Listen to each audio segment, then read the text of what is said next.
Hello. Hello, good morning. Welcome, everybody, to Sunday Fun Day from Courtroom Confidential, the fastest growing true crime news channel on YouTube.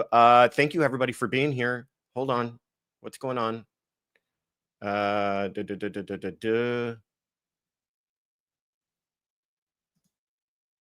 Oops. Oops. Okay, sorry. A little bit of technical difficulties. Apparently, maybe we're having trouble streaming to Facebook. I don't know. But if you're here on Facebook, say hello. If you're not, sorry, we'll figure it out, get you on here next time. But hello to everybody who is here. I see a lot of familiar faces, Vesper Martini and Susan D and Lily Polly, and who else? Pam Rink, Sue 6130. Thank you, everybody, so much for being here. I'm always so appreciative that you guys will join us on a Sunday to mess around and talk about some true crime stuff. So thank you for being here. I also see a lot of new names and faces. Thank you all for being here. And just to introduce myself, my name is Joshua Ritter. I am a former LA County District Attorney. I was a prosecutor for about 10 years. Then I left the DA's office to go into private practice as a defense attorney. This is Courtroom Confidential, where we do our best to present to you both sides of the courtroom. And this is, of course, Sunday Fun Day, where we have taken your questions that you've left us in voice messages throughout the week, and we're going to answer them all live, as many of them as we possibly can. We get a lot of them. I'm doing my best. I want to make sure to include everyone. If you don't get included, please call back again. Don't take it personally. We're doing our very best. Shy Gal, Sonia, thank you so much for gifting us a membership, kicking us off this morning. Alexis, thank you for the Courtroom Confidential membership. Appreciate you. Zarcasm says YouTube has made the name change as permanent feature, claiming it helps with privacy, impersonation, etc., which is bull poopy. I use my phone to chat, so my participation will be limited, if at all. Upset. Is this about are we upset about that they've changed the names? Is that what we're talking about? That it's like now you're at instead of your name? Is that what's going on? Kaylin's looking at me like, I don't know what you're talking about. I'm just here doing stuff. Well, I don't know. Yeah, I guess so. I do notice that it's kind of the ats. Yep, says Sarcasm. Well, I'm sorry about that. Yes, says Vesper Martini. Should I write them a letter? Should I write them a sternly worded letter to let them know that we're upset about this?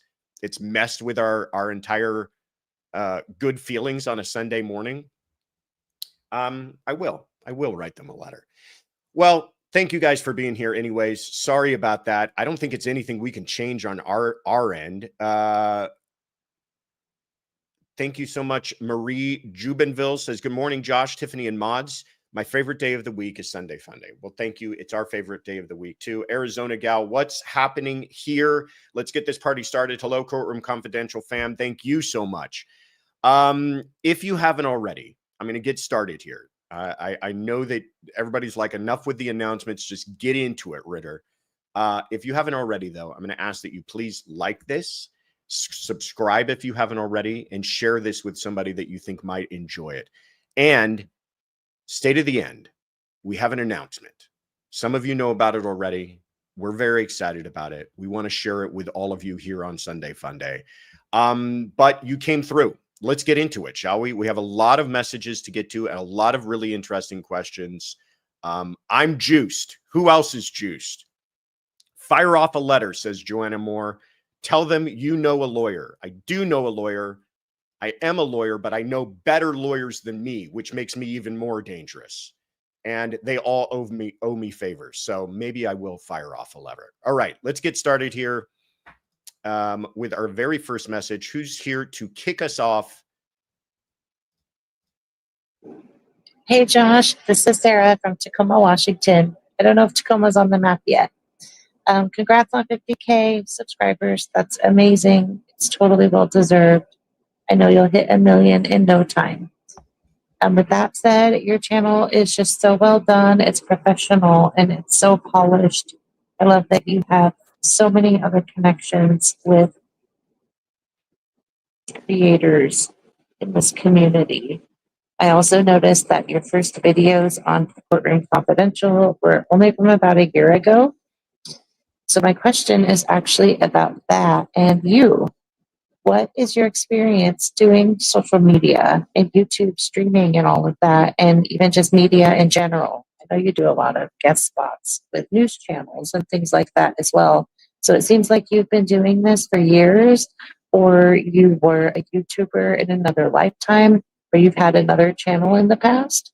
I think you did a podcast before this, but I wasn't sure if you were just the host or if that was all you as well.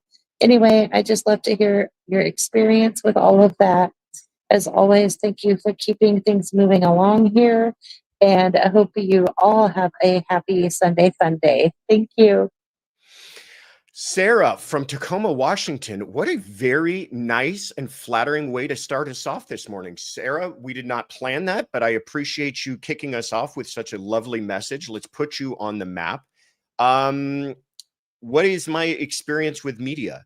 I don't really have experience with media. You're right. We started this channel just a little over a year ago. We actually started in February of last year. And it took us, we were looking at the numbers the other day. It took us several months until we got to even 1,000 subscribers. And I think we know that benchmark because it's at that point that I think you can start to monetize your channel, meaning you can start to do super chats and things like that. And then things have just grown exponentially. We're now over 50,000 subscribers. It blows me away every single morning. It's become much more of gone from a pastime side project to the main project very quickly. And I appreciate all of your support and the kind words and the encouragement. I don't have a background in media. I think I just like talking. And I think Tiffany came up with the idea of, it's Tiffany's idea. If you have anybody to blame, if you want to blame anybody, it's Tiffany's idea. She turned to me and she said, you know what, you really do need to start your own YouTube channel. And now the more I think about it, I think that was so I would leave her alone because I was still talking, but I was probably just talking to an audience of one person. And she said, you know what, let's just park you in front of a camera and shoot it out to the whole world so that you can bother all of those people as well. So if you want to blame anybody, blame Tiffany. But I had been hosting another channel, and I think a lot of you found our current channel through that. That is True Crime News. They're a huge channel. They've got over 5 million subscribers. We didn't start then. I just work with them. I love them, but I cannot take any credit for the growth of that channel. They've been around for a very long time. They're backed by a big studio, and they asked me to start hosting a weekly podcast on their channel. And it was something I never thought about doing. And I said, sure, that sounds fun. And what was fun then quickly became a job. And here we are today. And thank you all for the support and the kind words and for keeping the unkind words limited. Even when you're critical, you guys are very nice. So I appreciate that. So Sarah, you're fantastic for kicking us off this morning with such a lovely message. Let's keep it rolling, shall we? Hi, Josh. It's Christine from Brooklyn, New York. Love the Sunday Fun Days and really love Courtroom Confidential. My question has to do with the upcoming trial of Donna Adelson and with the past conviction of her son, Charles Adelson. Will civil cases be filed on behalf of the Markells for wrongful death? Everyone knows the Adelsons have deep pockets, and wanting to know how is that handled in the state of Florida? Will that come after the convictions, or can they happen simultaneously? Thank you so much. Christine, Brooklyn, New York. Let's put Brooklyn on the map. Brooklyn, as many of you know, the original home of the Dodgers before they moved to Los Angeles and just started kicking ass, which they're doing again this year. So just as an aside, thank you, Christine, for reminding me of that. But you had a question instead about Donna Adelson and Charlie Adelson. And now that two members of the Adelson family, who we happen to know have rather deep pockets, why haven't they been sued? Have they been sued? Are they going to be sued? What is the latest with civil lawsuits from the Markell family? There's Dan Markell, lovely man, lost his life in a tragic way, leaving his children without a father. What has been done for his family as far as suing the Adelsons now that their criminal cases are well underway? There's that lovely family. This was a little shocking to me. I had not looked into this before, and which is strange because I guess I just had assumed that there was a civil lawsuit. There is no civil lawsuit, and I don't know the status of that. And I did quite a bit of research to try to figure out what that's about, and I have some theories, and maybe you guys can confirm that for me. I did speak with Joel from Surviving the Survivor, who's kind of my go-to guy when it comes to all things Adelson, because he's been so in the weeds on this case for so long and is very close to many of the people involved, including the Markell family. And he told me, no, there is no lawsuit going on. What I am wondering, whenever there's a lawsuit, you have to think about standing and who is the damaged party. And I'm wondering if the damaged party here is considered to be the children, and that they don't want to bring a lawsuit until the children have reached the age of majority, meaning until they've both reached the age of 18, at which point they could sue for wrongful death. It would be suing their own family, by the way, their own grandmother, uncle. I'm not going to get into speculation as to who else might be included in that lawsuit, but it could be that they are waiting for their damages to become ripe. I don't know the better way of putting that, but otherwise I can't explain it, because the statute of limitations on a civil lawsuit is usually 2 years, and so the fact that we're well beyond that now and they haven't filed anything is curious to me. Or it could also just be a decision that they've made. They don't have to sue. They don't have to sue their own family members. They might feel that, hey, none of this has ever been about money. It's only been about justice, and we don't want money. We don't want your filthy money, your blood money. I don't know. If you guys have better answers and you want to point me in that direction, please let me know. But I thought it was a great question, Christine. And at least as far as your question goes, they have not filed anything. The question of whether they will is kind of TBD. So thank you, Christine from Brooklyn, for kicking us off this morning. June, love you, June. Love you and your puppy there. Thank you so much for the gift of 20 Courtroom Confidential memberships. That's so wonderful. I love this. I love spreading the love. Please, to anybody who got one of these new memberships, please check out everything we're offering on the membership tab. We really put a lot of work into it. And by we, I mean Kaylin and Tiffany put a tremendous amount of work into it. They just show me when to tell me when to show up, sit in front of a camera, and start talking again, which is what I do. SF 78310. Now I understand why you guys are bothered by it. Has become a member. Southern CJB. The Casotis case is nuts. This week has been crazy, and I think we're actually going to get into that case at one point this morning, but thank you so much for the super chat. All right, let's keep it rolling here. On to our next question. Hi, Josh. Good morning. Happy Sunday Fun Day. My name is Julia Bement, known as Julia the Nurse on YouTube, and I live in Trenton, Ontario, Canada. I have a couple questions/comments that I would like your input on regarding some of the documents that have been dropped in the Idaho 4 case. In one of the interviews, Bethany Funk stated that she saw a flash of light and a noise that sounded like a firecracker. I'm wondering if this was a stun gun used on Maddie Mogan when Kohberger saw Kaylee Gonzalez in the bed with her and incapacitated her and killed Kaylee first, and then Maddie. Another question is a lot of the wounds on the victims were on the left side, and they were penetrating into the left lung and the left liver.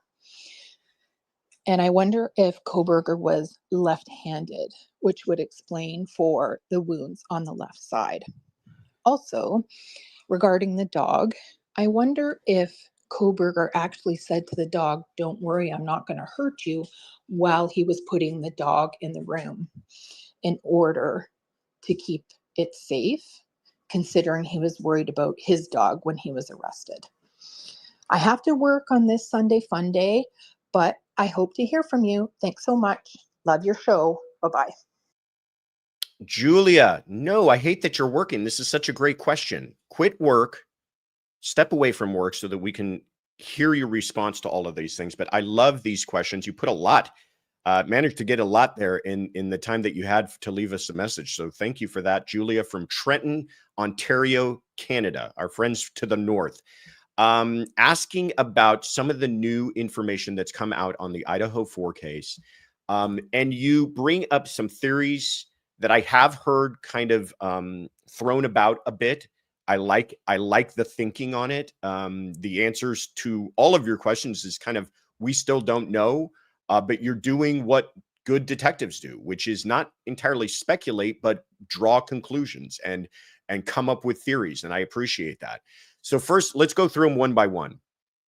First of all, as far as the injuries, most of them being to the left side of the victims. I'll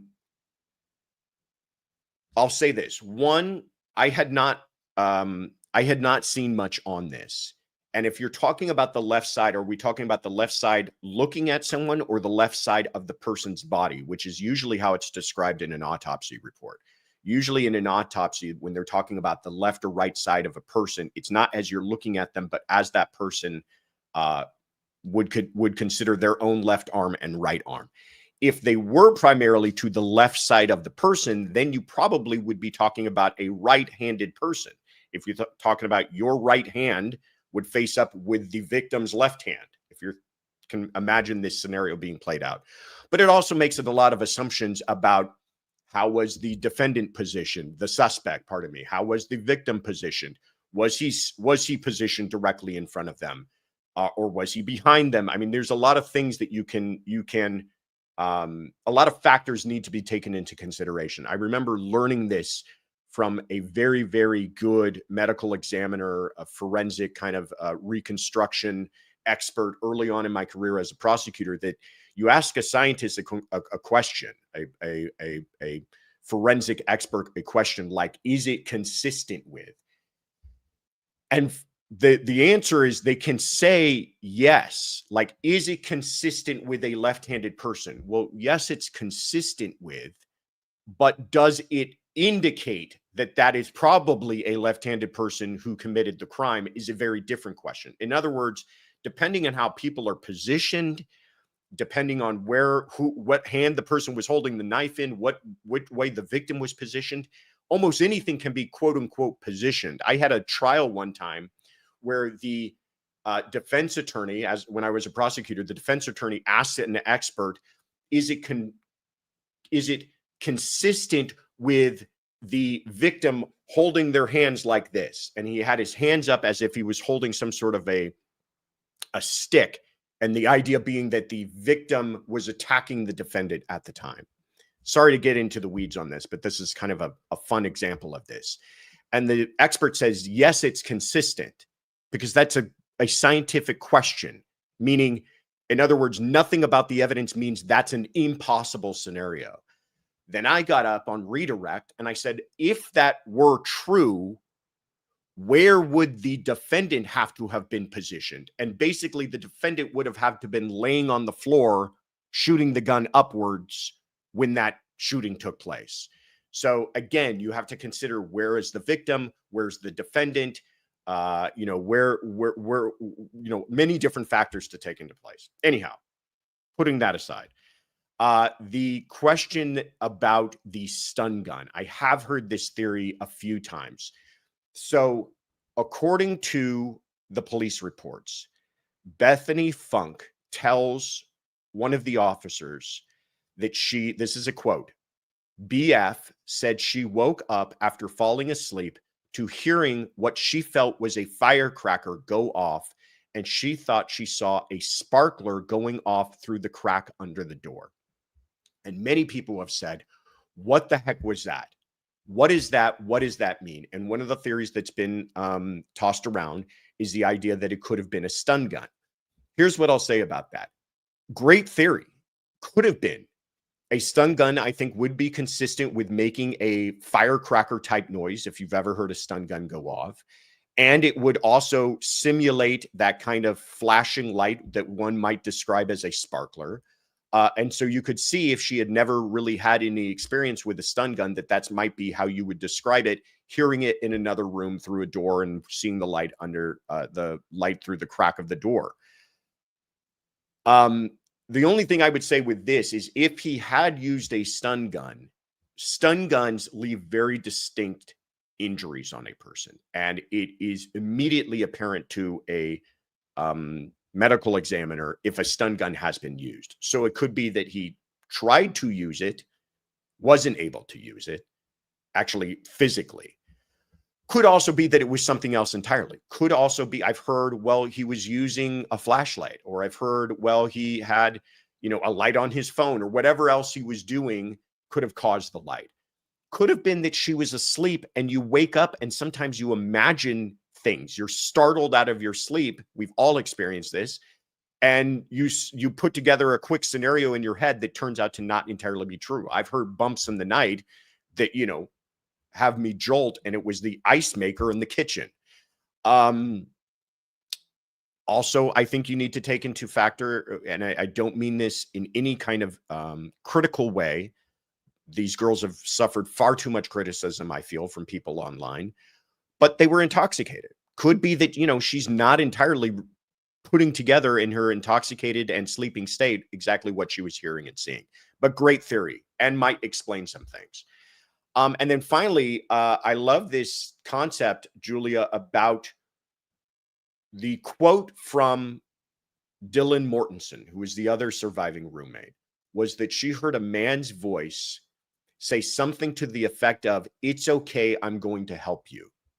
And that has been haunting many people. Who was he talking to? Was he actually saying that? How loud was he saying all of that? And your theory is, could that have been directed toward the dog? I love that theory. The dog was barking, by the way. There's new video that has been released where you hear the dog barking for several minutes, which also adds to this whole concept of, did other people in the neighborhood hear things? Why weren't the, how scared and bothered were the surviving roommates if they heard the dog barking? And it could have been that he was talking to the dog, trying to get the dog to calm down while he was trying to flee from the house. So excellent theory, Julia. We're going to get much more information as the weeks and months go on, and I'm sure that everyone will have more theories to follow, but I appreciate you contributing to the conversation. I think it's a healthy thing for all of us to kind of try to unwind this whole case. All right, let's go to our next call here. Thank you, first of all, Best NB1, for the gift of memberships. I appreciate that. All right, here we go. Hi, Kasia from Poland, Krakow. I just want to ask, don't you think that it's possible that BK just came to house in Idaho, not planning to kill, but, for example, to rape, and when he realized that there is second person in bed, he decided to kill it because he was angry. What do you think? Is that even possible? That everything was out of control there, that this was not planned. Thank you so much, Kasia from Krakow, Poland. Let's go ahead and put you on the map. I appreciate all the callers that we get from all over the world. I know the audio was a little low on that and a little difficult to hear. We did have some trouble with some of the messages this week where the audio was not great, and we're trying to figure out if it was something on the end of SpeakPipe or not. But thank you, Kasia. I was able to hear it after listening to it very closely. And you ask an incredibly interesting question. It's about the Idaho 4 case again, and it was the question of whether or not Kohberger could have possibly intended to enter the home, not to kill, but to RAPE one of the girls inside. The answer to this is sure could have. Nothing to indicate that he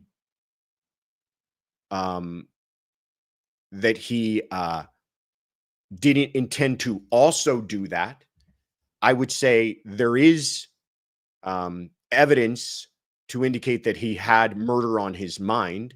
Otherwise, why are you bringing that type of a knife with you? You're not bringing a knife that's, you know, a pocket knife. We're talking about a knife that is intended to kill. I would say that he did have murderous intent on his mind upon entering that home. During his plea, he was asked these questions. Did you intend to kill upon entering the home? That was an important part of it. He said yes. So if we're taking his word for what it's worth, that was his intent to as well. But doesn't mean that that was exclusive of intents to commit other crimes. Maybe he was intending to assault one of the girls in that way. I'll say this, though, doesn't change anything. Still first-degree murder, because we have something called the felony murder rule. And I'll just get into that really quickly so that we understand that concept, because this is a perfect example of where to discuss it. Let's say that he had zero intent to actually kill when he entered that home and only intent to commit an assault, as you describe.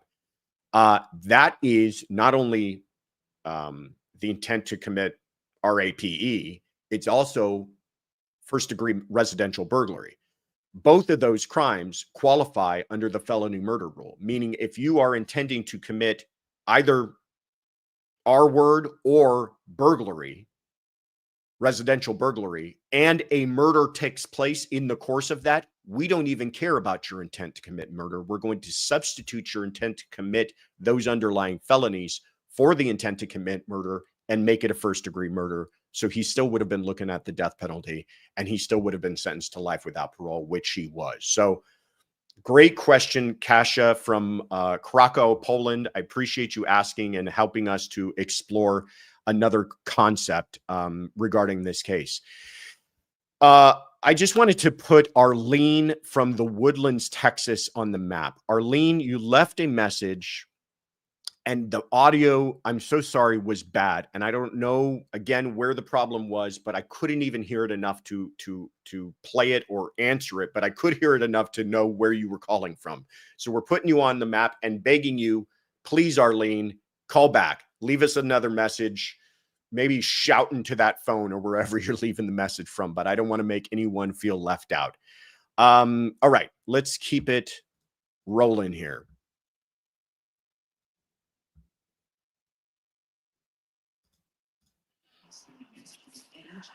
Hi, Josh. I wrote in, or I actually left a message earlier. Ignore it and take this one because I get nervous and I'm not very technical. Anyway, I'm Sue and I'm from Oregon, Corvallis, Oregon. Really close to Eugene, Oregon. They're the home of the Ducks in Eugene. We have my rivals here. Anyway, I have two questions. You're going to crack up at this one, and you're not going to think I'm very smart. But I was a nurse. I'm retired now, but I'm not very technical, and I cannot figure out how to become a member. So will you help me figure out how to be a member? I really like you and your group. I just learned about you guys during the Kohberger plea thing, I think. It was when you came on Fox News and told us about the play. And I was like, oh my word, I like that guy. And so I am so thankful for you and your team and explaining the plea deal, because now I understand it. Glad they went with it. And even Steve, I heard him say this week he's glad too, I think. I know that they should have been heard more, and I don't understand that. But thank you. Sue, I love you. Thank you so much for calling in from Corvallis, Oregon. I'm glad that you did call. I'm glad that you found us. And I'm sorry for the difficulties that you're having with membership. Here's the problem with membership on YouTube. YouTube and another company called Apple, you may have heard of, they are giant billion-dollar brats who argue with each other and therefore have, for whatever reason, had some sort of disagreement about making it a one-button thing you have to press to sign up for membership. I don't know why. And the only people who suffer are the creators like us. So to make it easier for you, Sue, we just ask that you go to our website. Instead of me trying to explain how you have to, put tinfoil on the antenna to figure it out on YouTube, all you got to do is go to our website. Go to thecourtroomconfidential.com. Can we make that a little bit bigger, Kaylin? And click on that red tab up there that says Become a Member. You'll see this video pop up, and then click on Join the Crew. And that will immediately shoot you over to where you can join for membership. Sue, I hope that you do. I'm so grateful that you asked. I feel like I talk about our membership, but maybe I don't talk about it enough. It's something that we are very, very proud of here. We did not want our membership program to be just a thing.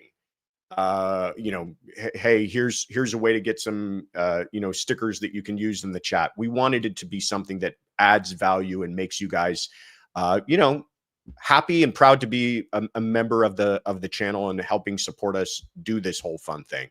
So click on that. Click on the website that Kaylin has popped up there, and you'll find out all the benefits of membership. And we hope that you join. And we hope anybody who's listening here and had the same question as Sue did, go ahead and joins. And Alicia K. Mayo says membership has its privileges.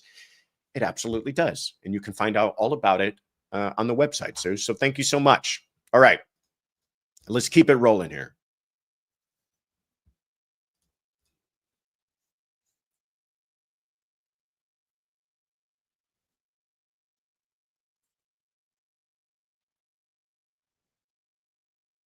No. Oh. Hold on. Hi, Josh. This is Karen messaging from Ho Chi Minh City in Vietnam, where I'm vacationing. Next week, I will send from my home in Jinan, China. So you can get that on your map too.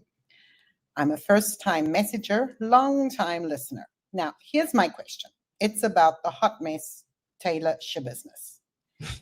Now, this girl is crazy, totally. She's guilty of murder, she's in jail, but she keeps attacking people. Can she only get mental health help if she gets found not guilty by reason of insanity? Or is there a possibility to get that crazy girl the mental help she needs? Thank you. I love it.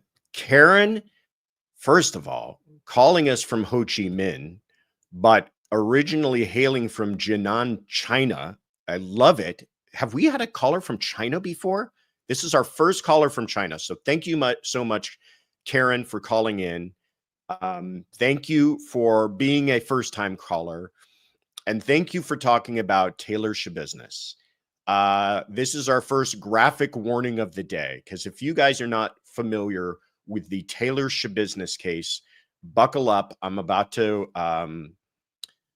make you lose your breakfast. So there she is. There's Taylor. Taylor's got some problems. Taylor, back in February of 2022 in Green Bay, Wisconsin, was had a amorous relationship with a man by the name of Shad Therion. They both, I guess you could say, had issues with methamphetamine. They are having sex, and in the middle of having sex, she strangles him to death. To death. That does not stop the sexual act for her. She continues to participate in sexual congress with his body. Then hours later, she decides, again, I gave you the graphic warning, she decides to then dismember him and remove his internal organs. when police arrive, I think they were alerted by a wellness check or someone else. I wish I had that fact for you for certain. But when they arrive, they first discover a bucket with Shad's head inside of it. And then later on, they find other various body parts around the home where she had stashed and stored them. She, you know, what other, I'm no psychologist, but what other way to describe this is she completely had a mental break and lost her mind. And it didn't end there, because then every time she has been in court, not every time, but more than once, she has been in court and attacked her own attorneys. And there's videos you can find online of this. Here's a still from one of those videos. And I'm not talking about, you know, screaming. I'm talking about get up out of her chair, physically attack to the point the deputies have to jump in. Now, when she's brought into court, she's usually in the kind of Hannibal Lecter type of restraints. And it's not ending. I mean, I think she recently even had an issue with another attorney, because she's gone through attorneys too. They don't want to deal with this. And another attorney, I think, was recently attacked, but they got to her quicker because now they're aware that that's what she does. To your question, though, Karen, from Jinan, China, there are mental health resources in prison. No, she does not have to be found not guilty by reason of insanity to get mental health help. They have those resources. They are likely medicating her. They are likely trying to treat her, but there's only so much you can do with a person. And if they truly are, you know, there's one thing to be mentally unwell, and there's another thing to just be a purely evil individual too, which it could be a little bit of column A, a little bit of column B when it comes to Taylor Schabusiness. She just is an unhinged, unwell human being who's also unrepentant and kind of evil, it sounds like. I mean, by the way, nowhere along the lines, even when under the care of prison facilities, has she acted like she cares about what she did.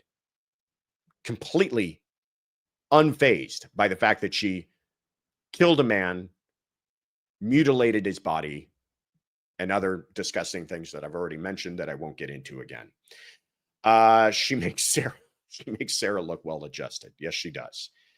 Yeah, there are crazier people out there than Sarah Boone. So, Karen, I love it. Thank you so much for putting China on the map. Tell all your Chinese friends about us. Would love to hear from them. I love it.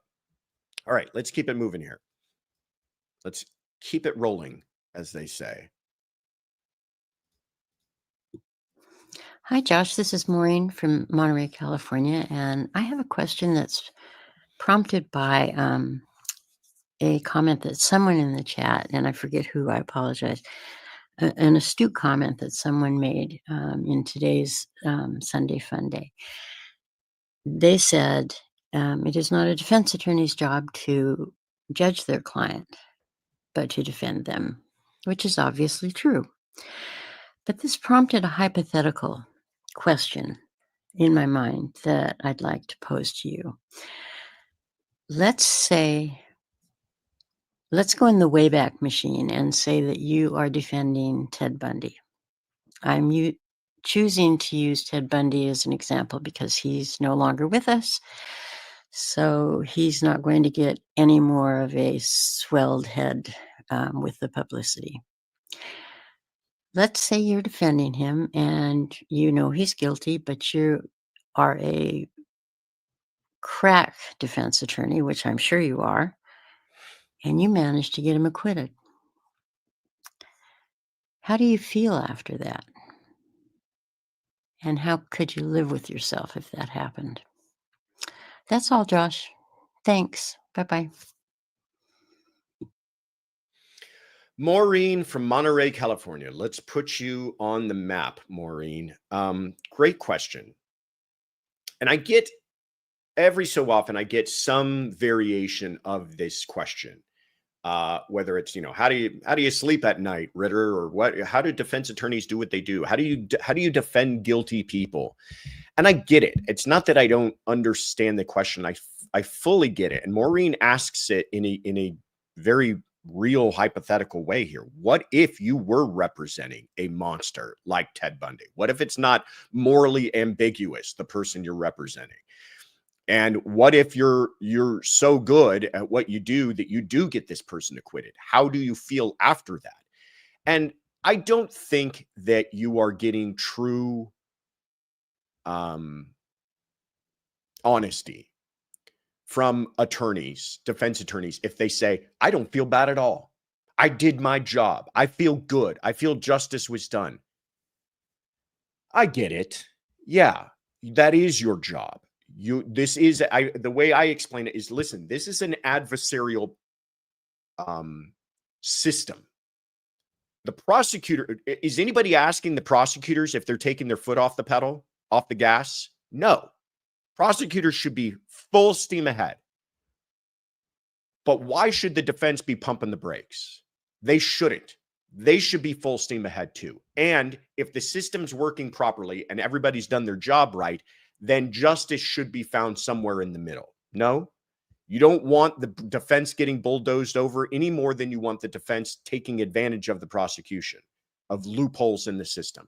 And the jury should be able to find something in the middle. So if you're talking about a Ted Bundy type situation, and you're talking about the defense did an incredible job, is their incredible job that they pointed out errors in the investigation or problems constitutionally with the way that the investigation was done? Well, that's one thing.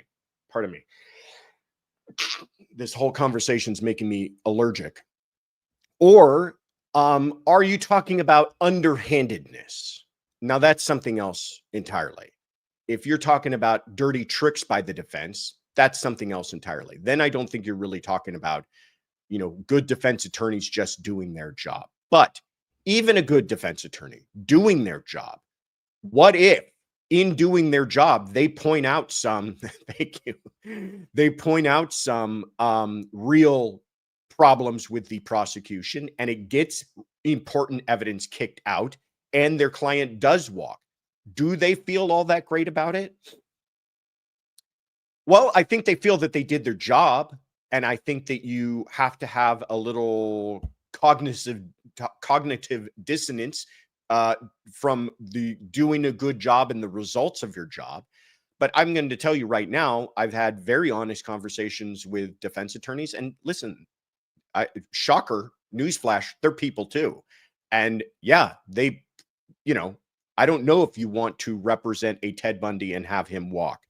I know that defense attorneys might hear me saying this and say, how dare you? Well, I'm a person too, and that's probably why I choose to not represent the Ted Bundys. But the Ted Bundys need zealous advocacy. They do. That I fully believe in. But you have to be somebody who's willing to live with the consequences of your good work as well. It reminds me of a situation that you did not bring up, Maureen, but that is the O.J. Simpson case. You had an array of attorneys who worked for him, attorneys who are still alive to this day, many of them, who are incredibly proud of the work that they did on O.J. O.J., I think, is a great example of a case where now no one looks back and believes that this man is truly innocent. At the time, I think maybe people had different feelings about it, but in retrospect, I think everybody feels like something went wrong here. But his attorneys to this day are very proud of the work that they did. And they are very proud of the fact that they got a win in that case. Should they feel that way? Not really for me to decide, but I will say the two lead attorneys, one was Johnny Cochran. We see him kind of embracing OJ here after the win. Very proud of this. Went on to have a prestigious career from this case. The other was Robert Shapiro, also a zealous advocate, but he had some different thoughts. And this is a video I wanted to play for you guys, which was an interview that he did with Barbara Walters.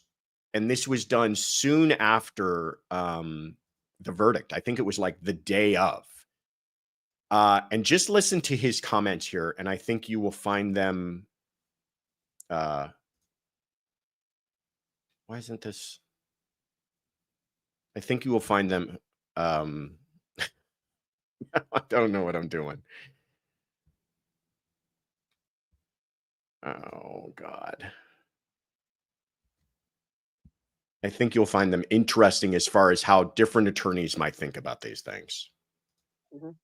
Mr. Shapiro, you said in the beginning that race would not be a determining part of this case, that you would not play the race card. The race card was surely played.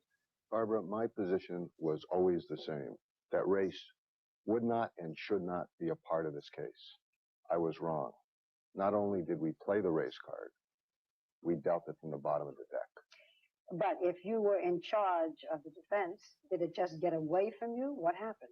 Well, the trial aspect of the case changed, and Johnny Cochran was in charge of the overall strategy of presenting the defense that had been done and created earlier on. There was. All right. It's a longer interview. And he goes on, they go on to talk about other things, but this was kind of, people were shocked. And so Barbara Walters kind of was giving it to him and saying, how do you feel about all of this? And he said, famously, not only did we play the race card in that case, but we dealt it from the bottom of the deck, meaning that he even felt like it was a little underhanded in the way that they tried to exploit the racial elements attendant to that case. And then he throws Johnny Cochran under the bus. So to your question, Maureen, I think different attorneys feel differently about some of these things. I don't think that Robert Shapiro felt that an injustice was done. I'm not going to go that far, and I don't know if he's ever made any comments about it, but he did feel uncomfortable, at least with the way that their case finally played out in court. So that's a long-winded way of saying I think everybody would react differently to these things. I can probably name you attorneys right now who, if they had walked Ted Bundy, would still be patting themselves on the back. And there are other attorneys who would feel probably very morally torn by the whole thing. But at the end of the day, it's a difficult job. That's the name of it. It's not an easy job if you only want absolute moral clarity on everything you do. Your job is to put your foot on the gas ethically, but you don't take off. You don't pump the brakes, because neither is the prosecution. Anyhow, Maureen, you're fantastic. Thank you for calling in. Let's see if I'm able to do the technical stuff here and keep it rolling. All right. Because of that. Hi, Joshua. This is Wanda from Dahlonega, Georgia.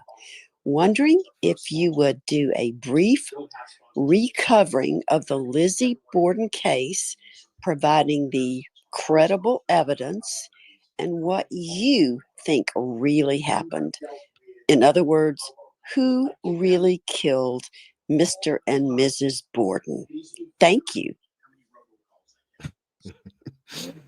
Tiffany's sending me messages saying, we hear you in the background. Stop the other video. It's not me. It's Wanda was watching us while she left the message. So thank you so much for that, Wanda from Dahlonega, Georgia. I know I pronounced that incorrectly. But thank you for calling in.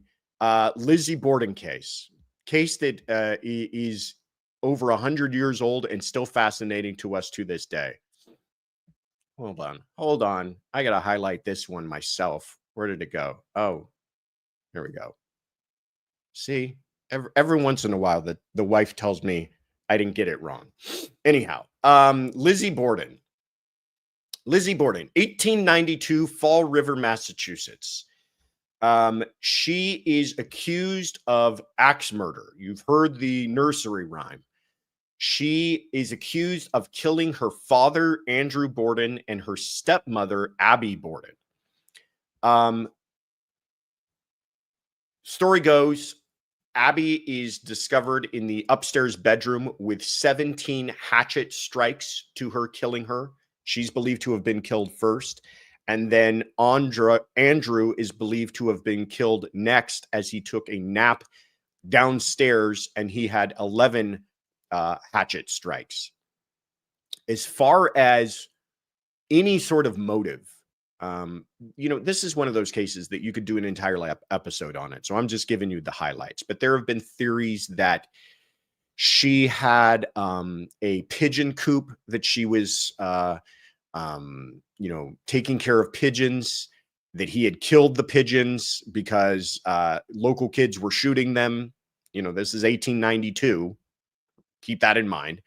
There's also issues about the transfer of properties in the family, that other people were receiving some sort of inheritance, and that was causing tension in the family that may have caused her to commit these murders. But anyway, in any case, she goes to trial.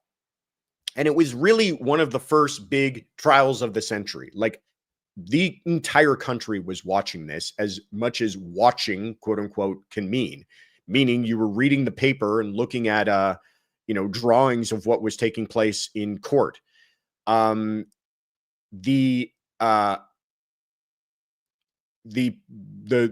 trial plays out, and from what I can piece together through what I've researched and read on this, it's highlighted that there's an incredibly bad investigation that takes place. They are not able to match the hatchet that was recovered from a basement to the actual murders. There's disputes on whether or not Lizzie Borden was even present in the home when the murders were believed to have taken place. There's a lack of physical evidence tying her to the murders. In other words, no bloody clothing was ever recovered. There was evidence that she may have disposed of some clothing, but they never recovered any of her clothing covered in blood. This is before DNA. This is before fingerprints. This is before any kind of modern day forensics that we're aware of. There was also a prior axe murder about 5 days before this that people thought maybe that person was responsible for this, even though the person who was convicted for that murder was not in the area at the time, but still. But if you really want to know why I think she was, spoiler alert, she was acquitted of these murders, the judge at the time was appointed by a man by the name of George Robinson. When George Robinson was the governor of Massachusetts, he appointed the judge, and I don't know why I didn't have the judge's name here, so I apologize for that. The judge who presided over this case, he appointed him to his judgeship. George Robinson, after he left the governorship, became a defense attorney and was one of the attorneys representing Abby Borden. So you have the prior governor as the defense attorney for the defendant sitting in front of the judge that he appointed. How that would not create a conflict is beyond me. And if that had taken place in modern times, everybody would be losing their minds. That judge apparently gave a statement, a recitation of the facts statement to the jurors before they went to deliberate, which was, surprise, surprise, surprise, heavily in favor of the defense. And it didn't take them long to come back with an acquittal. So, Wanda, if you want to know my thoughts on this case, I think she likely killed her father and stepmother with an axe for unknown motives and then got away with it. And then she went on to live the rest of her life in Fall River. Didn't move. Stayed there. Kind of a local celebrity. Crazy case. Thank you for bringing that up. Crazy Mom RN says, thank you so much for the gift of memberships. I saw another one that I missed, Tiffany. Michaela became a member. Appreciate that. Konya Schmidt. You know what? I don't like this thing either. It's harder to read the names. Gifted 5 memberships. Appreciate you for all the support. Amber for becoming a member. See, I knew I should have told everybody how to become a member. Now it's so much easier to figure it out. All right. What did I miss? It's Michelle. It was Michelle, not Michaela. Oh, God. See, I can't be blamed for this kind of stuff.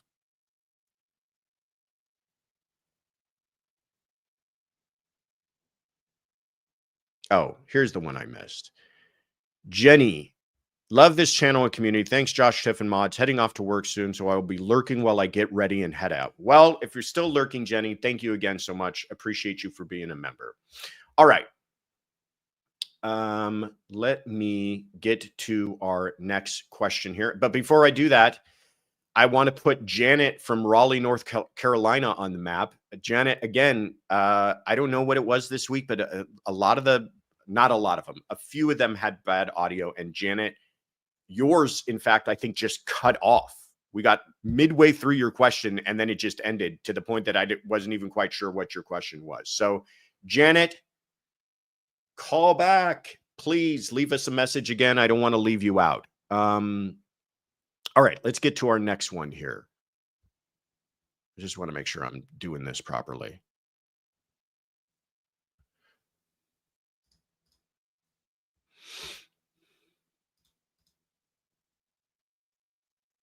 Hi, Josh. Mike from Cleveland, Ohio here. I'm a fairly new subscriber and don't know if this question has come up before, but in light of the recent news about a grand juror leaking information from what many believe was the grand jury investigating Karen Reed, I'm realizing I don't fully understand how grand juries work.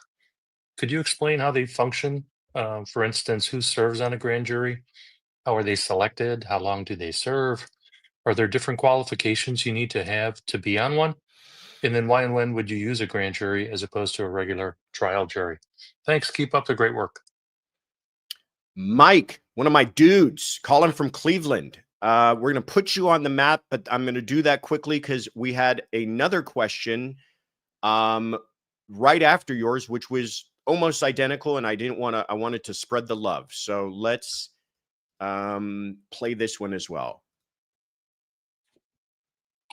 Hi, Joshua.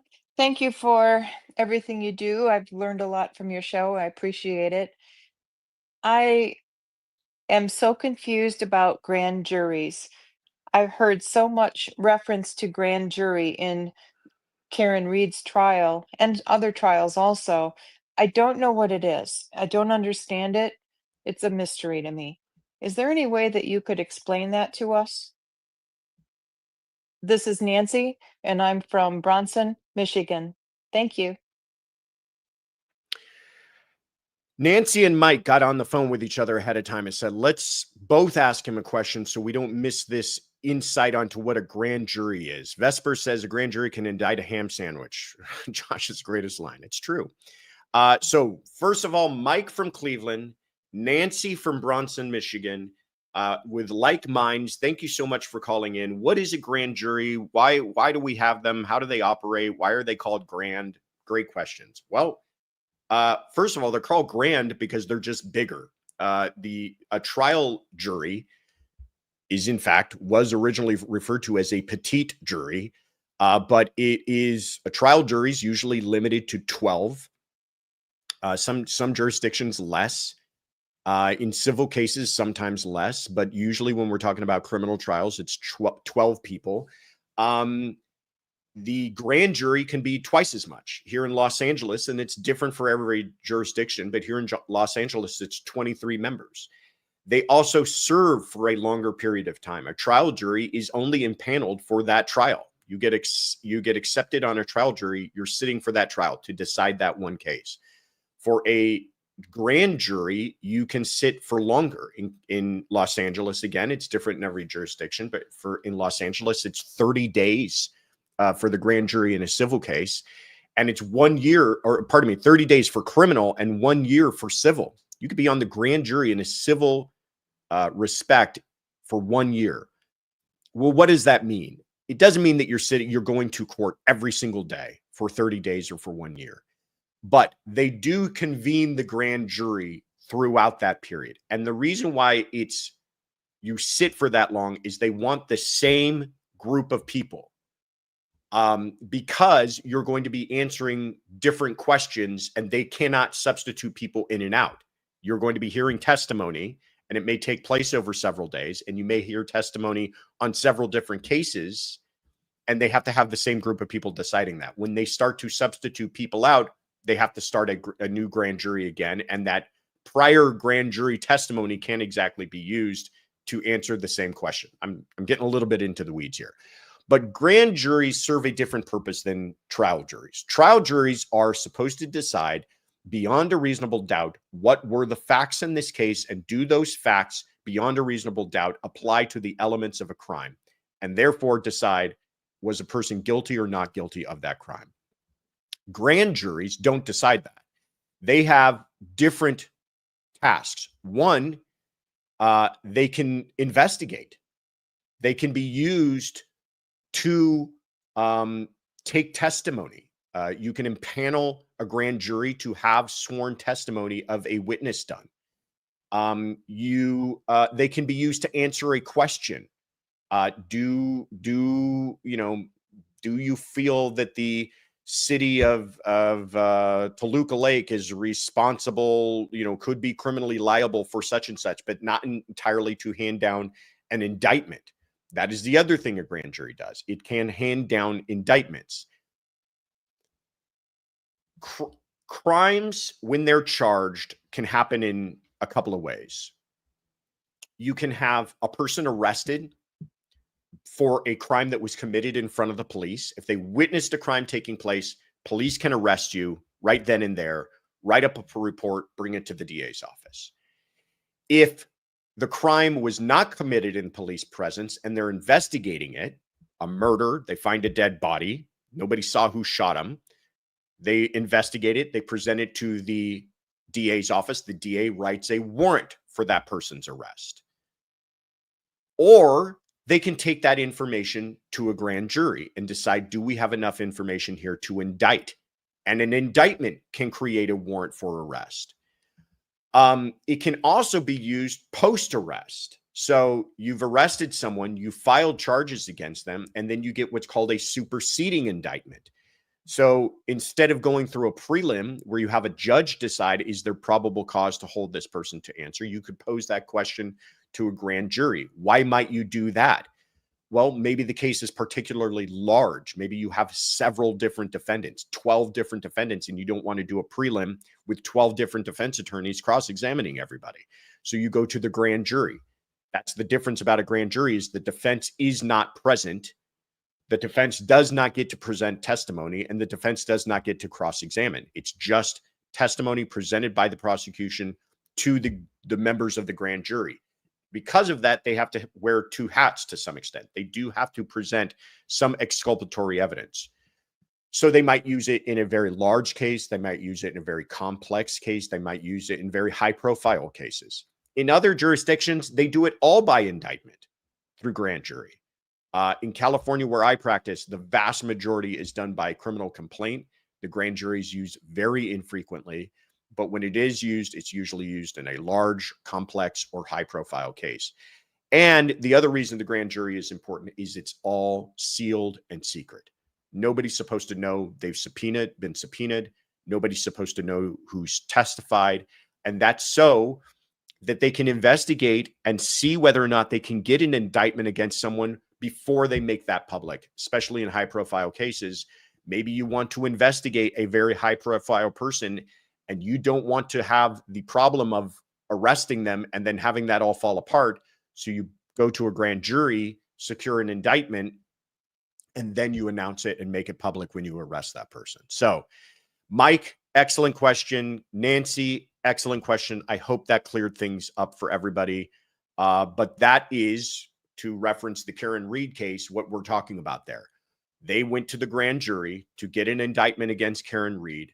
During the course of that grand jury investigation, one of the jurors, one of those people, had apparently been leaking information about what witnesses were being called and what they were saying to outside sources, which is against, not only just against the rules, it's illegal. And she got federally indicted and, sentenced to time served, but she's got a federal conviction for violating those grand jury rules. Now we'll just have to find out who she was leaking that information to, which is the far more interesting question to me. All right, let's keep it rolling here. Jennifer M. Hardy, thank you so much for gifting a membership. Appreciate you. Tracy Kellum for becoming a member. Appreciate you. All right.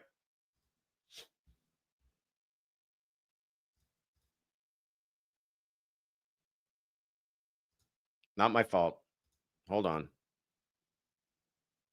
Oh boy, here we go. Hi, Josh. This is Lisa from Santa Barbara. Shout out to Derek from last week. The question I had is that I have noticed recently that it seems like a lot of prosecutors go into the defense side of the teams, if you want. And I was wondering if is there something that's driving that trend, such as, seeing clients being overcharged, or something driving that, need to switch over to the defensive side as opposed to staying in prosecution? Or is it a money issue? Or is it, I don't know. It's just something I've been very curious about lately. Anyways, love your guests, love your show. You're doing a great job. And everyone have a wonderful day. Thanks. Lisa from Santa Barbara. Yeah, say hi to Derek for us. Great question, and something I never even really thought about the way you thought about it. Why does it seem like the stream goes from prosecution to defense side, and why don't we really hear about it going from defense attorneys becoming prosecutors? Well, there's reasons for that, but I hadn't really even thought about explaining that reason. It does happen, first of all. I mean, I've known public defenders who've joined the DA's office. Usually, though, if you're going into the public defender's office, there is a kind of part of your DNA, a dyed-in-the-wool reason why you have gone to become to the public defender's office. That's a calling. That's very, it's a difficult job, and you got to really want to do that. And the people who do that, I'm not trying to cast, a wide, broad kind of categorization, but usually you're not the type that are going to say, hey, I want to become a prosecutor. You go into the prosecutor's office, and yes, many people find that as a calling, but many people also find that as a kind of a career aspiration to get trial experience, political experience. But the reason why people leave the prosecutor's office, at least in my experience, is because eventually you get to the point where you're like, where am I going to go with this? And that's where I got. I got to the point where it's like, okay, I'm reaching a Rubicon here.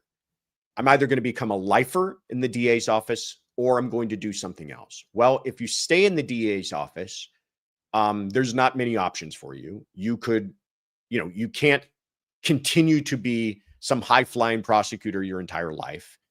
They're going to move you somewhere. They've got other people coming up who need that trial experience. They need to do the murder cases too. So they're probably going to put you into management somewhere. I had zero interest in that. They might put you into, send you out to some branch court filing cases, out to pasture, as it were. I had no interest in that. Many prosecutors leave and they become a judge. That's kind of their second career and final career. They become a judge and retire from becoming a judge. Or they go into private practice and they leave and they likely go into defense. Many go into other types of private practice. I've got friends who went into, became a divorce attorneys, became civil attorneys. But a lot of them become criminal defense attorneys because that's kind of what I say it's like, everybody's a doctor, but you don't go to a former podiatrist to ask about your heart palpitations, right? It's like if you've spent your entire career with one type of practice, you usually are going to practice that afterwards. So that's why I think the flow is from the prosecutor's office to the defense, not because I could kind of see where you were going with it, Lisa, that they go, I see a problem with the system here and I want to fight it from the outside. I don't, maybe for some, but I don't think that's the real driving force. I think people are looking for more freedom and they're looking for more money. I loved being a prosecutor, but eventually you do realize that you're in government work and you're part of a larger machine. And if you want kind of career advancement and freedom and anything else in your life, you're probably not going to find it by continuing to work for the government. But great question, Lisa. I appreciate you asking and making me think about something I probably would not have thought about otherwise. Yes, Matt Murphy is a defense attorney now. He is. He practices not too far away from me. I talk to him all the time about it. He, you know, he deals with this kind of the moral and ethical difficulties of leaving the prosecutor's office and becoming defense attorney. He tries to represent a lot of law enforcement people, is where he tries to kind of find his space. But yeah, great question. All right. Let's keep it rolling here. Hi, Josh. It's Pam from Michigan. Wasn't sure if you had heard of the case from Kentucky of Aaron Spencer. He currently is in jail for shooting a man, 67-year-old, who had just posted bond for essaying his daughter and had a keep away order from the house, who had gone in the middle of the night when the dog had woke Aaron Spencer up. And this man had taken his now 14 at the time of the original incident, 13-year-old daughter. And he got in his truck and looked for them, got him off the side of the road and shot him and killed him. And then called the police, told them what happened. They arrested him. And now he's sitting in jail for murder when I think he had possibly a motive for someone kidnapping his daughter and going after the guy and defending his daughter. Wondering what your thoughts are on something like this. I'm sure this isn't the first time something like this has happened. If you've ever seen any of this. Thanks for your time. Have a great day. Bye. Pam, you're so sweet. Thank you so much for the question. Pam calling from Michigan.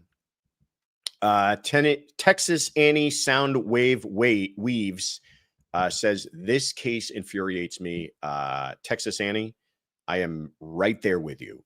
If you guys have not heard about this case, do a little reading on it, but I'm about to give you the Cliff Notes version right now.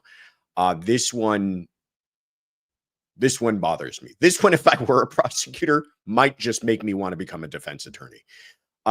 Here's what happened. Aaron Spencer has a 14-year-old daughter. His daughter was, like Pam pointed out, was assaulted by a man by the name of Michael Fossler. He had been arrested. He had been charged. I love this picture of Spencer, by the way, sitting there with his turkeys. Good old boy sitting there with his turkeys. Fossler had been arrested and charged, that's Fossler, for the assault on Spencer's 14-year-old daughter.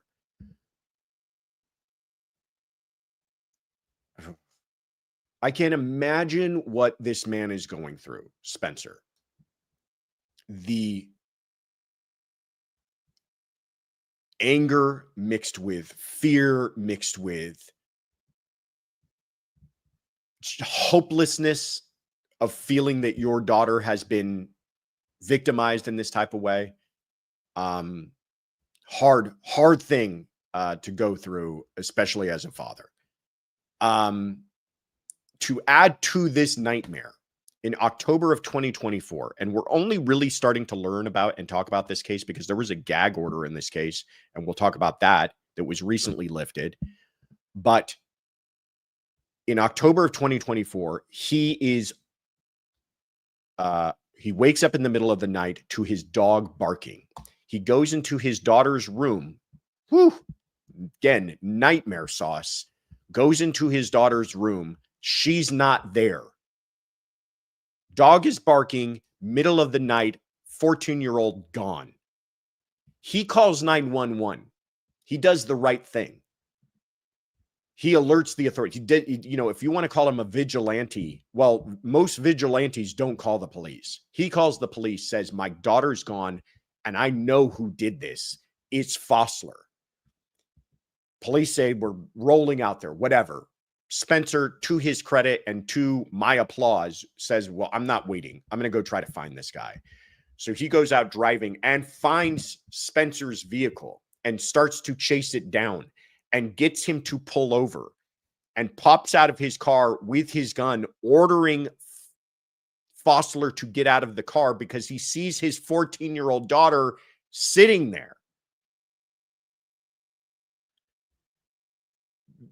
not only should this man not be charged, he should probably be given a medal for the fact that he had as much restraint as he did. I know a lot of people, and you're probably hearing from one of them right now, who might have just unloaded his gun in that moment. But he orders Fossler to get out of the car. And not only does he not comply, but when his daughter tries to get away, Fossler, according to reports, goes to grab her to prevent her from getting out.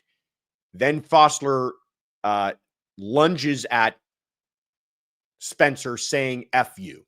And Spencer ends his life right then and there. He's then arrested and he's on trial now. Trial's expected to start in September for second-degree murder. I don't like to get all sort of hyperbolic and carried away. This channel is all about, let's hear what the facts are. Let's let that play out. Let's find out, why was this charge? What are we missing? Is there something here that we don't know about? But I will tell you, it is extremely difficult for me to understand why this case was filed. I fully respect the idea and the concept of we don't want people out there handling justice in their own way. We don't want people running around with guns, taking matters into their own hands. I get it. I understand that. But eventually, prosecutors need to act as gatekeepers. And this is where I feel they dropped the ball. There's clear indications of self-defense, clear indications of defense of others here. This is not it's not her uncle she was with, and there's just a dispute.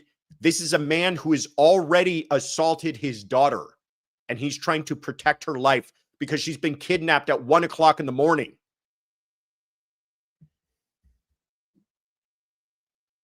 Holy moly. How in the world they pursued this case, how they got charges here, why there isn't somebody in that prosecutor's office saying we need to drop this whole thing. And that's why they got the gag order, by the way, because they realized the public backlash from this whole thing. So they tried to hide it.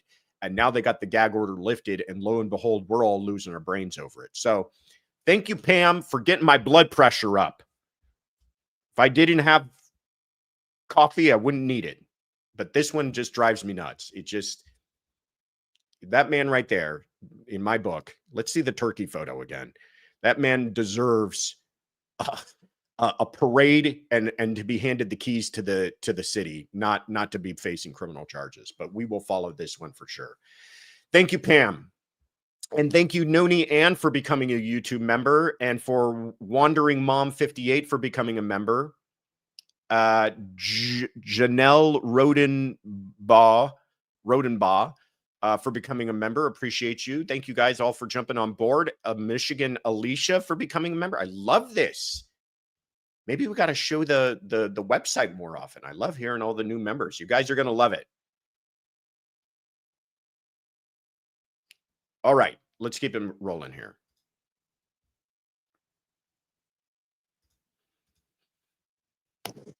Hi, Josh. This is Tracy from a little town called Gloucester, Ohio, formerly a coal town and now one that we refer to as one of our little cities of black diamonds. Well, down the road a bit is Pike County, where back in 2016, 8 people, all associated with the Roden family, were executed. Jake Wagner took a plea of guilty in order to take the death penalty off the table for his entire family. His mother and he and his brother were all convicted. His father is the last one standing. He's going to be tried here in the future, but he's entering a not guilty plea. Is there an issue with that? How does Jake's plea of not guilty on behalf of his entire family, taking the death penalty off of the table, how does it impact this future case? Really looking forward to your input there. I'm enjoying your show. There's just one little thing. Every time you have a technical difficulty, you say, "Not my fault, not my fault." Were you traumatized when you were younger? Because nobody's judging you. It's just technology. It's all good. Have a great day. Tracy from Gloucester, Ohio. Thank you so much for calling in. Tracy, I tell you, it's not my fault because I'm glad that you got me the opportunity to say this, and I felt brave enough to now come out with it. But Kaylin yells at me. Kaylin yells at me a lot. Whenever I have a technical difficulty and we are done with the show, she berates me for a good 5 to 10 minutes saying, don't mess up my program. So I just want her to know that when I'm having technical difficulties, it's something to do with the website, not to do with me. So thank you. Thank you all for the kind words. Tracy figures I wasn't upset enough from the last case. She wants to bring up another case that really grinds my gears. And that is the Pike Massacre, the Wagner family. Now we have convictions against 3 of these 4 people. Billy Wagner, the first sharp-looking individual there, is going to be going on trial. No trial date set, no location even set. But this is for the slaughter of 7 members of the Roden family, plus 1 other who was the mother of a child, but also connected to the Roden family, all killed in the course of one evening. Really horrific case here. That doesn't get, it gets attention, but honestly, not as much attention as you would think. But here's what happened and why this case has got me so upset. I mean, I'm upset that these poor people lost their lives. You know, young people, a baby left without parents. But the judge in this case is a judge by the name of Jonathan Hine. I feel like I do my best to be respectful of judges on this channel because I realize they have a difficult job. I want to be respectful to the entire institution of justice that we have here. I don't like the whole kind of going after judges thing. To me, it's been ingrained into me with my entire career to kind of be respectful of the bench, and I try to do that here. But when they deserve criticism, I think they deserve criticism. And I think what's happening here with this judge is out of control. The prosecution had a plea agreement with Jake Wagner, and that was if he cooperated and if he testified truthfully, that not only would they take the death penalty off of the table for him, but they would remove the death penalty for his entire family. Quite a bargain there. They want his testimony, Jake, the last one there. If he testifies truthfully, all of them, Billy and George, I don't think Angela was looking at death, but the rest of them will not be seeing the death penalty, okay? First of all, you might be asking your question, well, how does his testimony, why is that affecting the deal for other people? It's about a bargain. It's about a contract. The prosecution wants a benefit and the defense wants a benefit. And if they can extend that benefit to not only the defendant they're dealing with, who's cooperating, but to other people that he might be interested in, so have it. It's a deal between Jake and the prosecution. It's a contract. The judge blew that apart.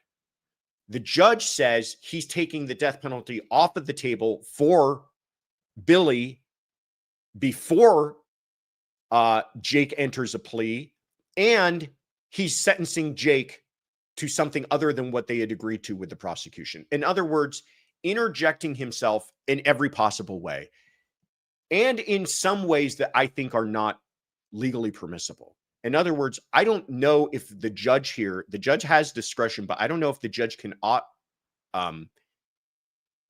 execute his discretion in the way that he decided to do here when it comes to the death penalty. You can't just say, I'm taking the death penalty off because. You have to say that there's some sort of something about the facts of the case, the mitigating and aggravating factors of the case that allow me to take it off, not for what the judge did here. The judge, by the way, sentenced Jake responsible, lest I remind you again, for the murder execution of 8 people, believed to be one of the gunmen. 32 years prison. Sentenced him to 32 years prison and took death penalty off of the table for Billy, who has not gone to trial yet. Here's beyond all of the kind of injustice, the miscarriage of justice involved in all of that. It also takes away any bargaining chip that the prosecution had with Jake. What's to prevent Jake telling the prosecution to go take a hike at this point? Their whole point was you testify truthfully, we'll take the death penalty off of the table for your family. Well, now he's already been sentenced and the death penalty's already off. Jake doesn't have to do anything. The judge gave it to him. Jake can tell the prosecution to go, you know what? And we don't know if that's happening yet, but the prosecution, when this all went down, and this was a while back, I should say, this was not recent developments. This was a while back. The prosecution went after the judge and said, why are you trying to sabotage this case right now? And the judge's response was, the clock ran out. That is so offensive to me. The clock ran out. You're telling me because you've got a docket that you're concerned about, keeping your docket smoothly running, that justice for 8 individuals in your own county can't wait? That also defendants looking at the death penalty, not important, not more important than your docket. Just beyond offensive to me. The clock ran out. You took too long.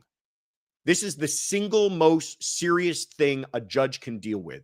An 8-body case with the death penalty on the table, and you're telling me that I'm going to blow the whole thing up and perhaps disrupt and derail the prosecution because the clock ran out.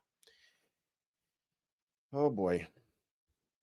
Calm down, Joshua. What are you doing? I'm literally here like a crazy person sitting in an empty room yelling at my computer. That's what this has brought me to. The ridiculousness of me sitting in a room yelling at my computer because of what this judge did here. But great question, Tracy. And thanks for bringing it up. And again, another case we will be following closely here. All right. Who's going to calm me down? Let's take it down a notch.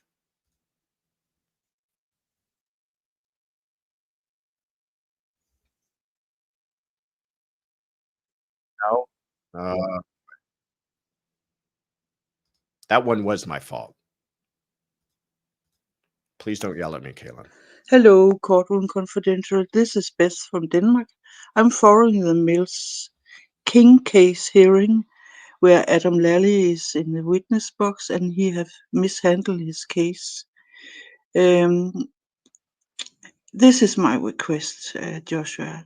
If you on Monday or Wednesday don't have anything to do, a video that lay out a case from the 911 to the case go into the court. What is the interaction between the judge, the defense, the prosecution, and the police? What are the rules they must follow? That would be a so helpful video to have to go back to any time.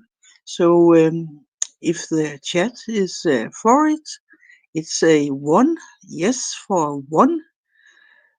And if it's a no, it's put a 2 into the chat. So Joshua can see if it could be helpful to others too. So yeah, I can say that the brother consul is following the case. So if any is interesting. But thanks from here and have a nice Sunday.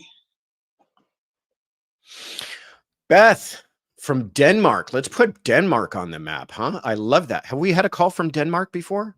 I feel like this is the first one. Kaylin's giving me, she's not sure, but I think it's the first one. So I'm going to say it's the first one.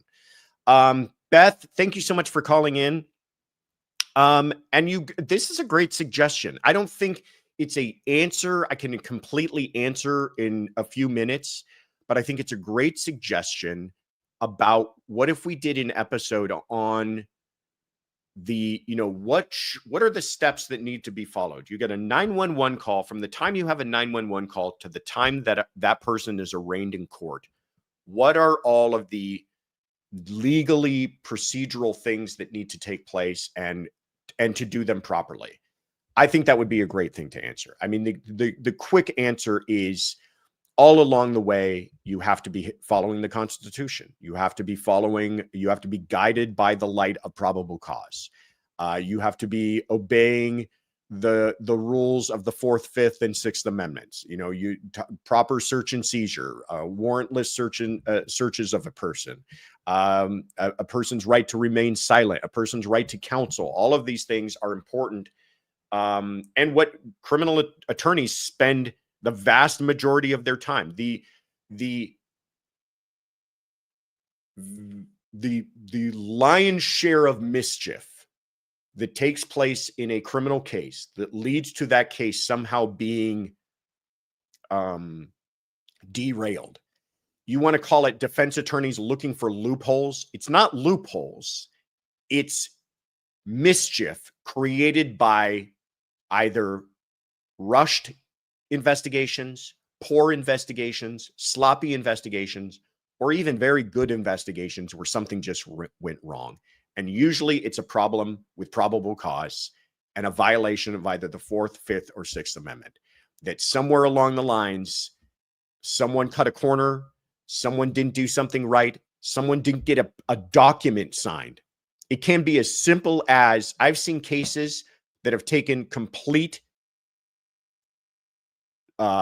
misturns because a document advising a witness about a 6-pack photo array that they're about to identify a suspect in, that they didn't sign the admonition. And I've seen a case not fall apart, but nearly get derailed over something like that.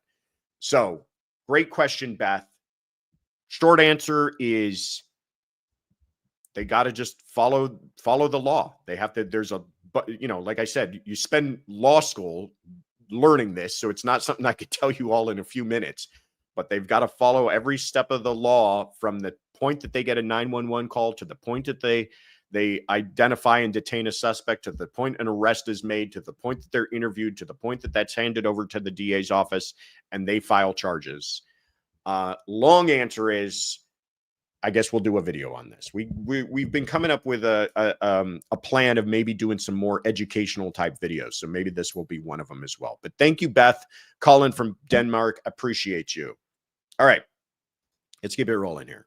Where are we going to next? Where are we fueling up the jet and going to next? Are you guys enjoying this? What have we had so far? We had Lizzie Borden. We had Ted Bundy. We had Taylor Schabusiness. The Idaho 4. We've covered a lot of ground today and hopped all over the world. So thank you so much, you guys. This is a good one. I'm very amped up today.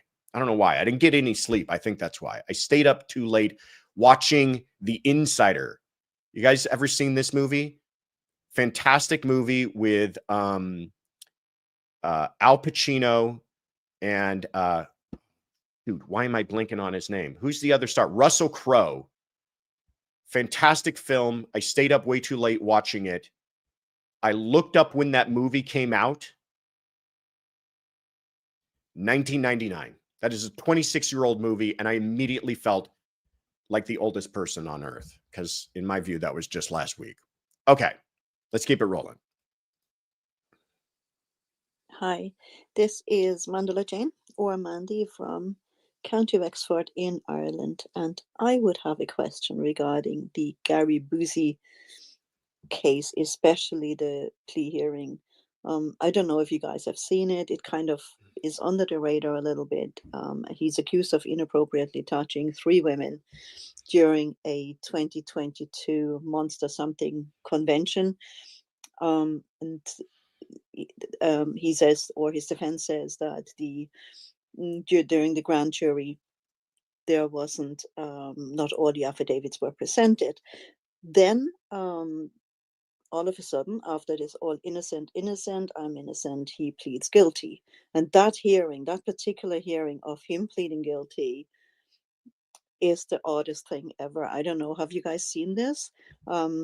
Is this even legal? What's happening there? This is so weird. I would just love to know if this is actually all right, or does he still have a legal leg to stand on to appeal, or is he just a dirty old man? I mean, it could be it, but legally speaking, is this okay? What's happening? I would really appreciate an answer. Love the show. Love you guys. Have a happy Sunday. May your God bless you. Bye. Man, oh, Grizzly. Speaking about people getting no sleep, Gizla's here. 90s crime movies are the best. Hey, everyone. Thank you so much, Grizzly True Crime Gizla, for that. If check out the Insider, Grizzly Gizla. It's fantastic. Mandy from County Wexford, Ireland. I had not been aware of this with Gary Busey. I pronounce it Busey. People are, I hear people on this video I'm about to show you pronounce it Bussy, but I've always pronounced it Busey. Gary Busey, the actor who, speaking about the 90s, had quite a career, and now he has fallen on bizarre times. I don't know what you want to call it, but he is, well, I'm going to show you, but he does not look well. He does not sound well. But the story goes that back in August of 2022, he was at the Monster Mania convention. Not quite sure what that is. There he is. Yeah, he's just like his whole, I mean, I'm not trying to be rude, but it's like his face is distorted or something. I don't know. I'm gonna be quiet before I say something I regret. But he is taking pictures with people at this convention, and the allegations are that he groped 2 women, and now he's on. He's got charges filed against him. I believe they're misdemeanors, and this is his plea with the judge, and everything's being done over Zoom. I'm setting you this whole thing because I didn't want to play the whole thing. I just want to play a couple of minutes of it. Part of taking a plea is the court needs to establish a factual basis. In other words, we don't want people pleading to things that they say that they're innocent of. But you can agree to a factual basis for the plea. In other words, there are facts to support the plea, the crime I'm about to plead to, even though I might disagree with those, or I might feel that I have defenses to some of these things. In different jurisdictions, sometimes they'll just say, does counsel stipulate that there's a factual basis? And you'll say, yeah, based upon the police reports, we stipulate. In this is taking place in I don't know, I'm sorry, but where this is taking place, the judge actually wants a factual basis laid out, like what took place factually, and is he admitting to the facts of that for this plea? And that's where it becomes an issue here that I'm about to play for you. Again, hoping that this works. All right.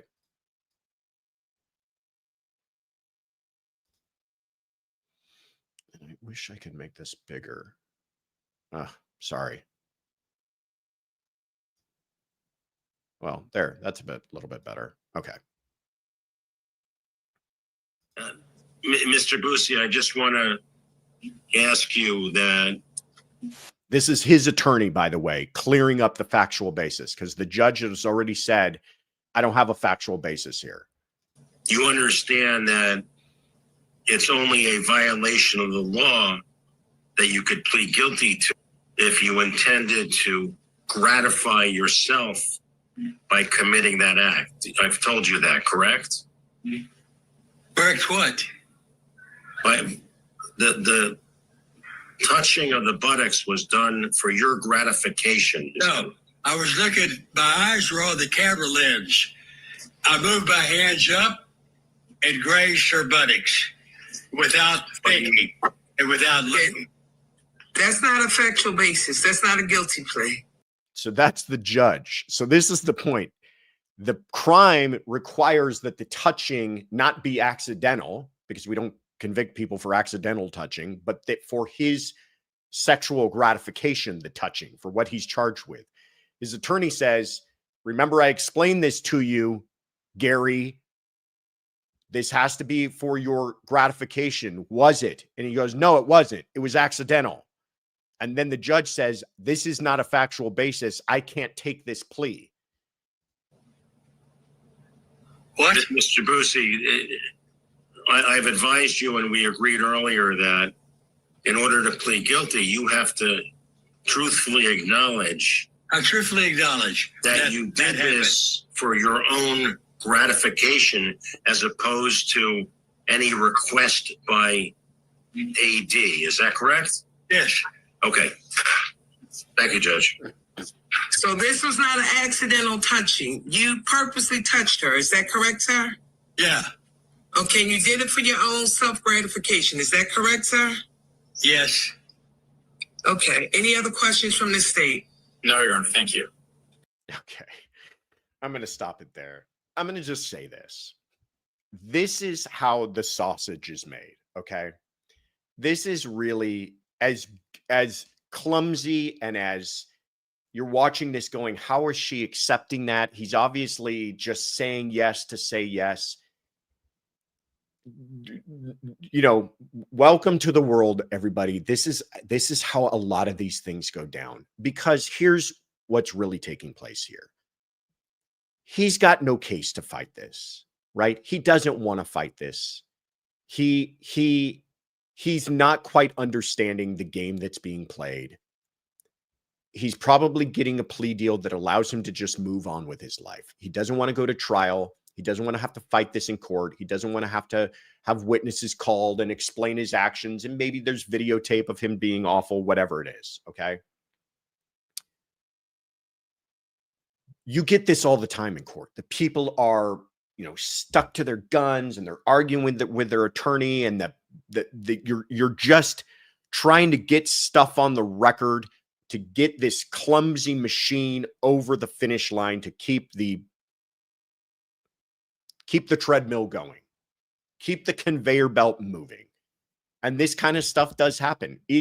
As you're watching this, does it look like this man believes that he factually agreed to, that he did this for his own gratification? Arguably, no. Will this cause problems later on? No.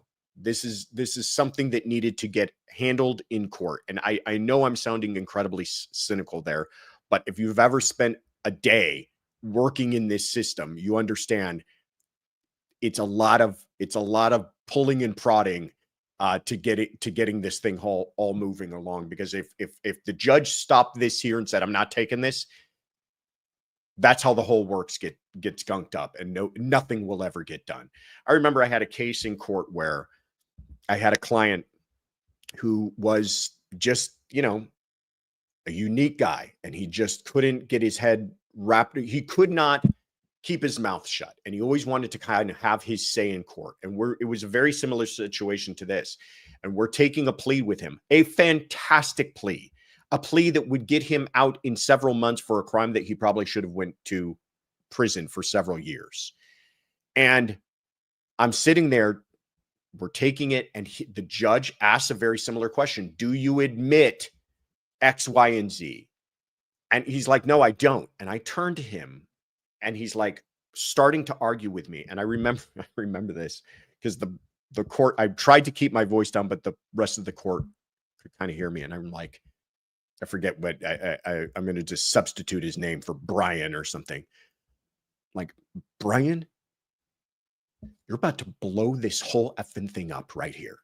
If that's what you want, have at it. I'm not going to be your lawyer for it. If you can keep your mouth shut for the next few seconds, you will be out of jail by the time Thanksgiving rolls around. Can you do that for me?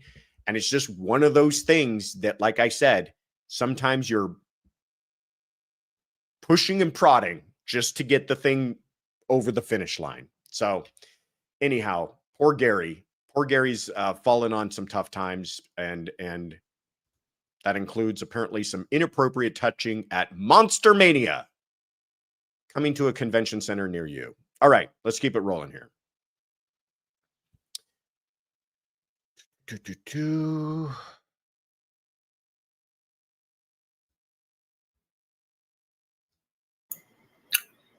Hi, Josh. This is Cheryl R. I Can you hear that, Kaylin? Sorry. Okay. live about 30 miles northeast of Houston, Texas. I am calling to thank you for the 50K giveaway. I just couldn't believe I won. Thank you so much. I want you to know how much I appreciate you taking the time to teach all of us about the law. I think you are amazing.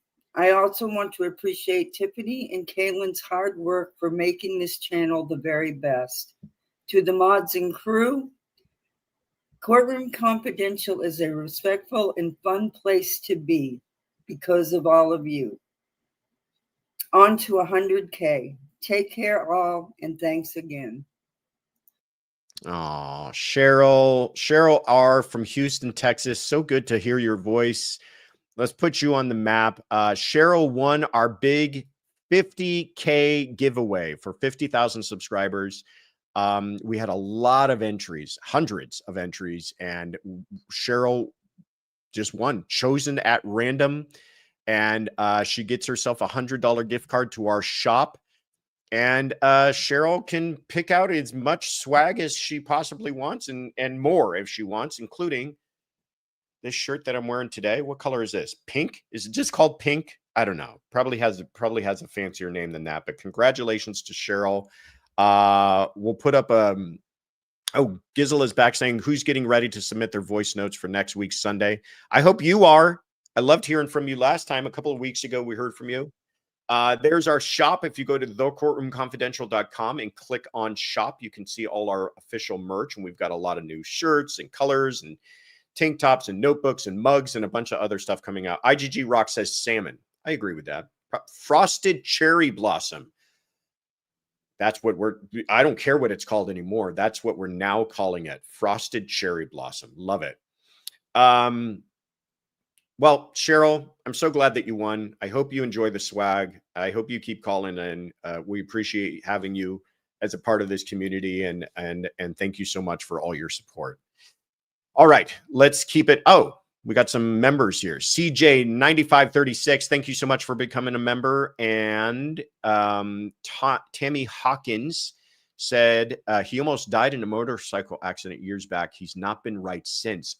Okay. He has a major head injury. Well, thank you so much for that, Tammy, for filling us in. It does seem like something was not right, and I'm very sorry to hear that. Gemini Blue, thank you so much for becoming a member. And let's keep it rolling here. It was so sweet to hear from Cheryl. I love that. I'm so glad that she won. Hello, friends. It is Madeline from Denver. I have been listening to a podcast recently that is based out of Australia. And it features mostly Australian cases, but they are cases that have citizens of other countries committing crimes in Australia. So there's an extradition process. And that made me think, like, what even is the extradition process like internationally? Especially thinking like Donna Adelson and her one-way ticket to Vietnam, but also state to state, like Bryan Kohberger going from Pennsylvania to Idaho. Like, how does extradition work? Is it a universal process? Is it a, like, I don't know. How does extradition work? That is my question. Thank you, Josh and the CC crew. Love y'all. I'll see you guys at CrimeCon. I was just going to say, Madeline from Denver, we better see you at CrimeCon. CrimeCon, of course, will be at Denver this September. Wow, less than a month away. We'll talk a little bit more about CrimeCon in a bit. But Madeline, putting Denver on the map, thank you so much. How does extradition work? Again, you could go and spend an entire year at law school and your whole career dealing just with extradition. It is incredibly complex, but in a nutshell, it all has to do just with its treaties, its agreements, its contracts between sovereignties. Whether you're dealing with a country, whether it's the United States dealing with other countries, whatever treaty agreements they have with that country, or whether it's the independent states all having agreements in between each other about what they will do. From a country perspective, it is, I will not say it's clear cut, but it is, it really just comes down to what agreements do you have with that country. Certain countries agree to extradite anyone requested by the United States and vice versa.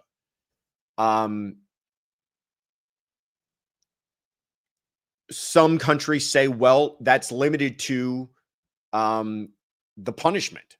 In other words, there are countries that will not extradite if that person's going to face the death penalty in the United States. That is their prerogative. That is the laws that they have. And if you want someone who's in their jurisdiction under their sovereignty, that's what you have to obey by.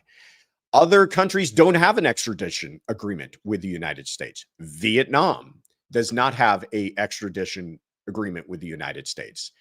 Or at least not to the extent that would have extradited Donna Adelson. That's why she was going there. She had done the research. She knew there are people who live entire lives in countries where extradition is not possible. Roman Polanski has lived most of his life in countries where extradition is not possible for the crimes that he is alleged to have committed here in the United States. There was a very famous case here in Los Angeles by a Japanese businessman who had been living most of his time away from the United States because he was accused of participating in a murder here in Los Angeles. And he had been living most of his time in countries where there was no extradition agreement.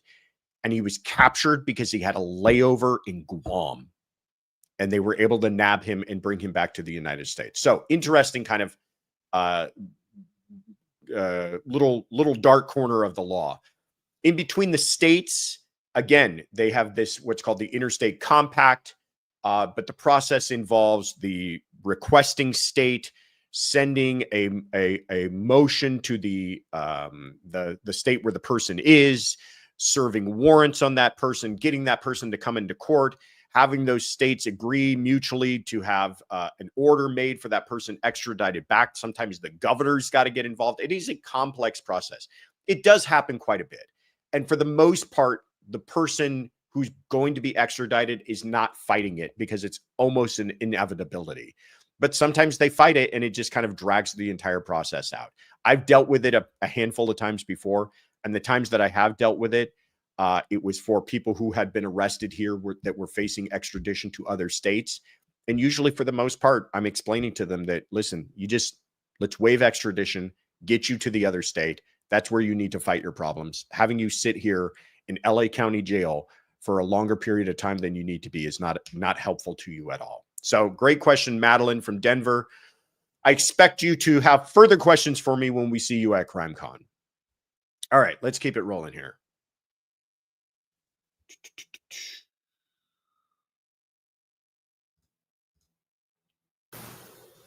Hello, Josh.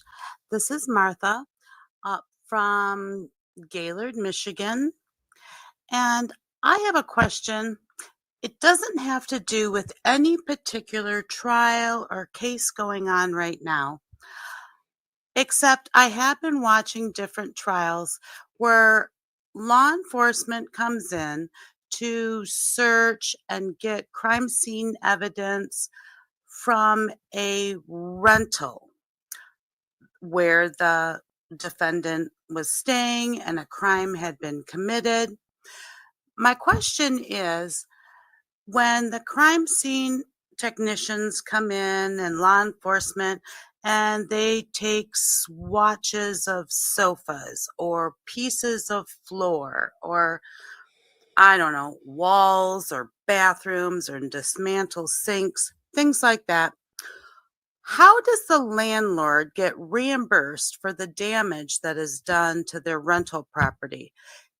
Does the state pay them back, or do they have to put in a claim to their insurance company? Hopefully you can give me an answer.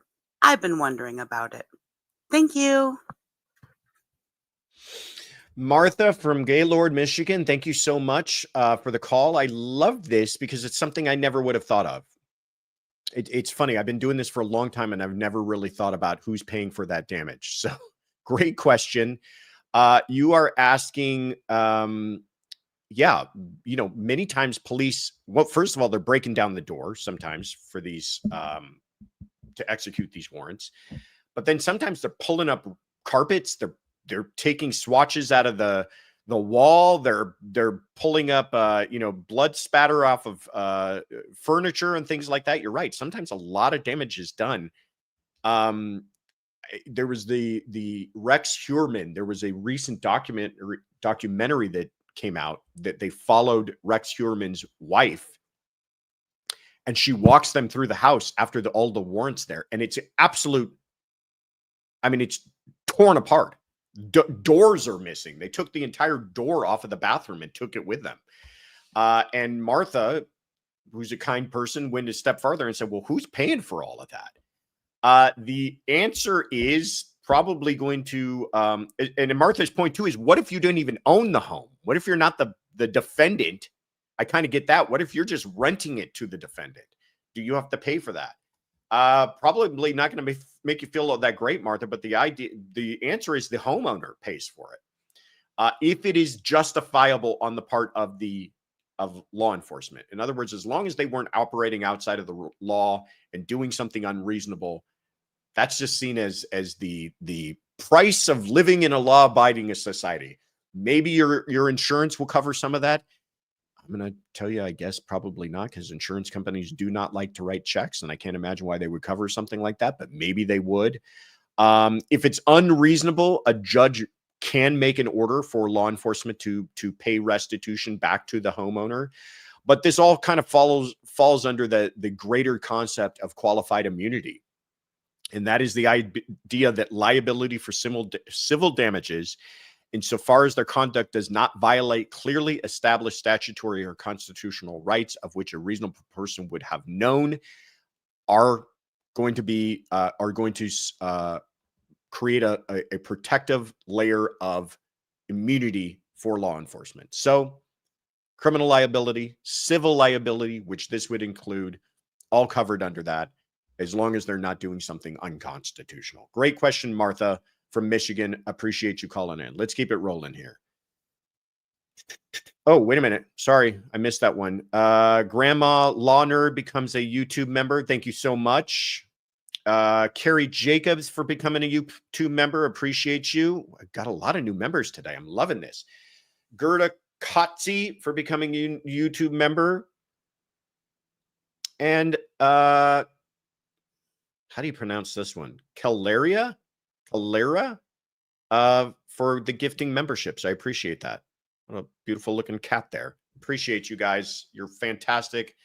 A lot of love this morning, and we're shining it right back on you.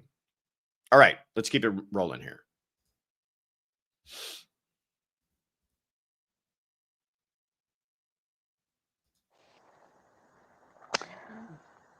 Good day. This is Janet Moorcraft from Boca Raton, Florida. Thank you for the opportunity. I have a hypothetical. In the Donna Adelson case, one of the key witnesses, I think, will be Jeffrey Lacoste, who has some very powerful information about Wendy and Donna, etc. Now, Jeffrey was also a key witness in the Charlie Adelson case. What if, God forbid, Jeffrey Lacoste passed away? Hypothetical, of course, only wish the man the best.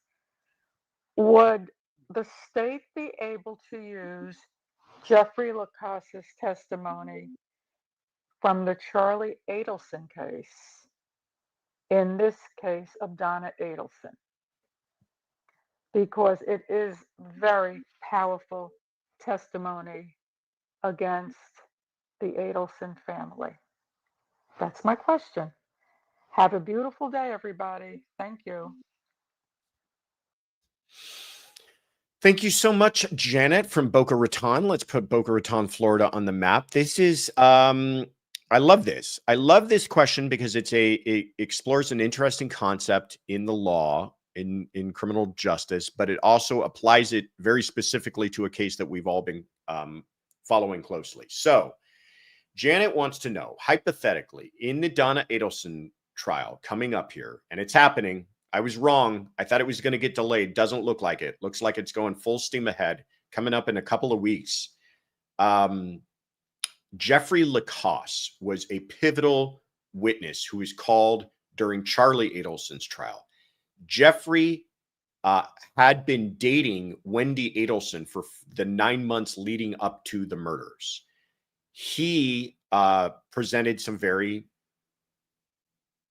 interesting, not even interesting, very powerful, I think, testimony against Charlie, where he talked about how, amongst other things, Charlie had talked to Wendy, and Wendy had related to him about hiring a hitman for her, for Dan Markel. But that it would cost $15,000 and that he instead, because of the cost, decided to buy a TV. Lacoste took him very seriously for this. The way that he described it was, I didn't think this was joking. I thought they were talking for real here about perhaps hiring someone to kill Dan Markel. And it gave you an insight into what the family thought of Dan and how upset they were about it. And, you know, they kind of, at best, were casually talking about taking a man's life. Janet's question, though, seeing how powerful a witness this person is, what if he passed between now and the next trial? What do we do about that? Well, there's a rule in the evidence code that specifically deals with this, and it's talking about unavailable witnesses. You can be an unavailable witness for many different reasons. You could be out of the country. You could be, however, legally prevented from testifying, whatever. But one of the things that you do see come up quite a bit is unavailable because you're dead. That is considered to be unavailable. In fact, in situations where a witness is perhaps ill or perhaps very advanced in age, they will have a special hearing where they will have that person come into court before the trial and do a what's called a conditional examination of that witness. And you're essentially having that witness do a deposition where their sworn testimony, they're cross-examined by all the attorneys, and that is to preserve their testimony, because you can use the testimony of an unavailable witness for two reasons. If they had given sworn testimony before, so that's why you might do a conditional exam. If there wasn't a prior trial, you need to get their sworn testimony. In the case of Lacoste, in our hypothetical here, he has already given former sworn testimony, the sworn part of it being pivotal because it allows for the cross-examination of the other party, and it's under penalty of perjury. And the other part of it is this, and this is the language from Federal Rules of Evidence, Rule 804. The testimony, that prior sworn testimony, is now offered against a party who had an opportunity and similar motive to develop it by direct, cross, or redirect examination. What does that mean? That means that you're presenting this testimony against a defendant now, meaning the testimony of Lacoste against Charlie would be presented against Donna, where that person, Donna, had an opportunity and similar motive to develop it through direct, cross, and redirect examination. Now, that's where it becomes difficult. Donna was not a party prior to that. But can it be argued that the cross-examination done of Lacoste during Charlie's trial presented the same opportunity for a similar motive to develop it by direct, cross, or redirect examination? That's where it becomes interesting, is you could say, well, listen, the motives and cross-examinations of Lacoste during Charlie's trial were for the same exact reasons for why it would be presented in Donna's trial. Donna, on the other hand, would argue, heck no, I have different questions I would have asked. I have different motives. I'm being charged with a different participation. I was not, this isn't like two of us went into a liquor store to rob the store. This is like you're saying that I somehow play a different role in this overall conspiracy. Therefore, I have different questions and different motives to cross-examine this person. Really interesting question. Luckily, Janet, like you said, that is not an issue they're going to have to deal with here, but it may be one that you may see it come up in a different trial where they would have to decide, can we get this prior testimony in from a prior defendant, same crime, different trial, different defendant? And the answer is there is no direct answer. It would be up to the judge under those rules of the evidence code as we just discussed. Thank you so much. All right. Coming down to the end here, folks. Are you having a good time? Who's still juiced? Who's still happy? Who's waiting to watch The Insider when I'm done talking? Let's keep it rolling here. Here we go.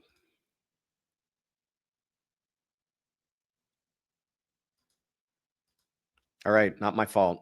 Technical difficulty. I'm pressing all the right buttons. Please don't yell at me, Kaylin. Hi, Josh. This is Gina from Chapala again. I was wondering if you had seen the judge in Ohio who rejected the plea deal.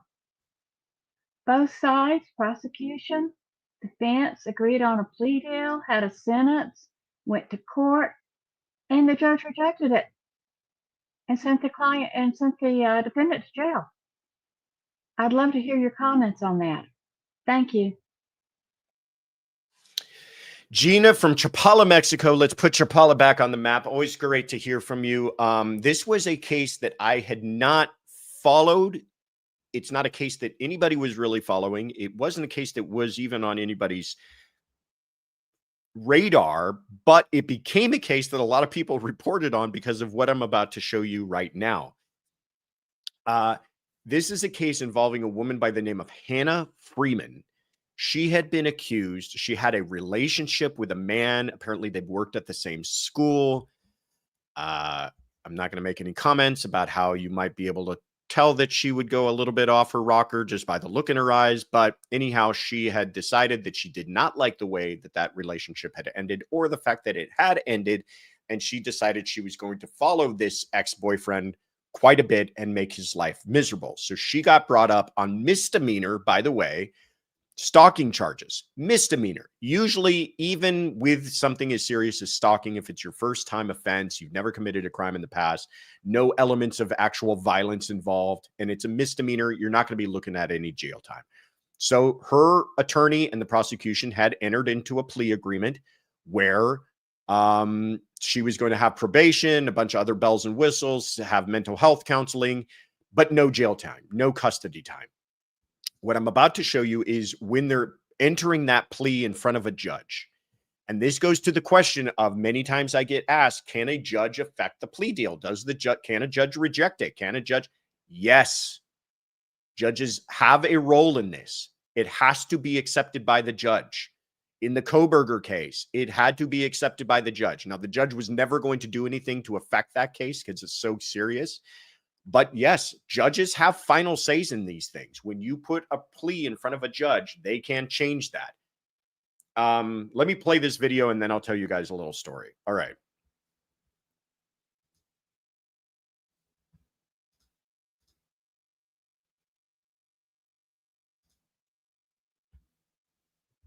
So this is everybody's spoken.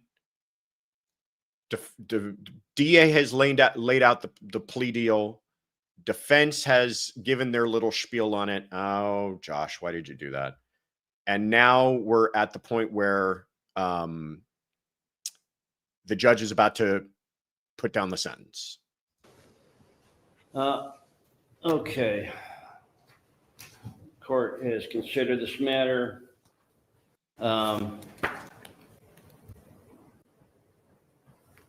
This is a frankly, a bizarro breakup between two professionals. The pre-sentence investigation does not paint a pretty picture of your behavior, Ms. Freeman.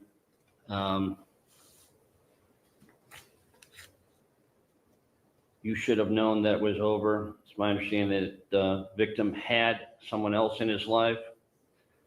I'm going to place you on 18 months of community control.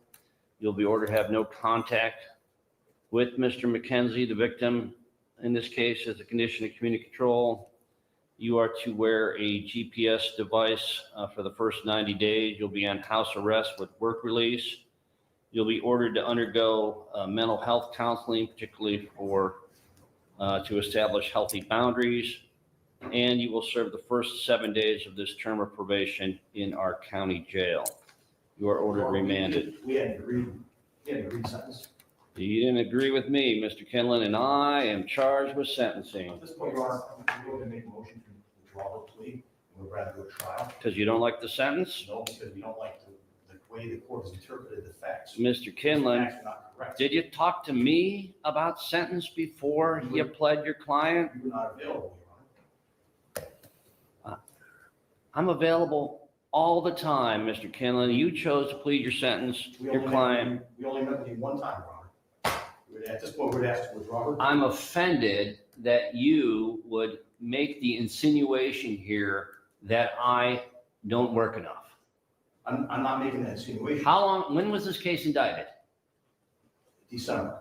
Yeah, half a year ago. Your Honor, Did you make any effort to talk to me in the last 6 months about how I would sentence your client? Yes. No. We did. You did? When? When I asked you to take her off GPS back in April. Okay, and I did. Yes. But that wasn't about sentencing, was it?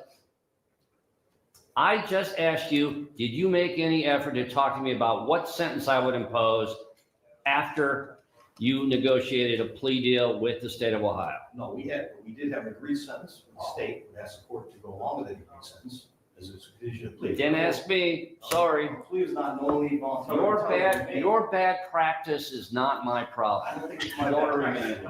We're done.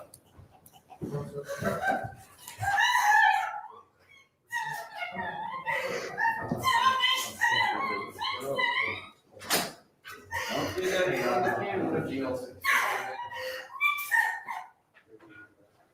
Yeah.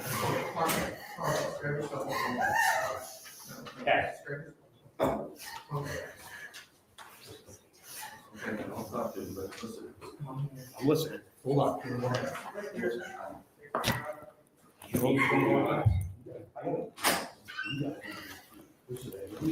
That's right.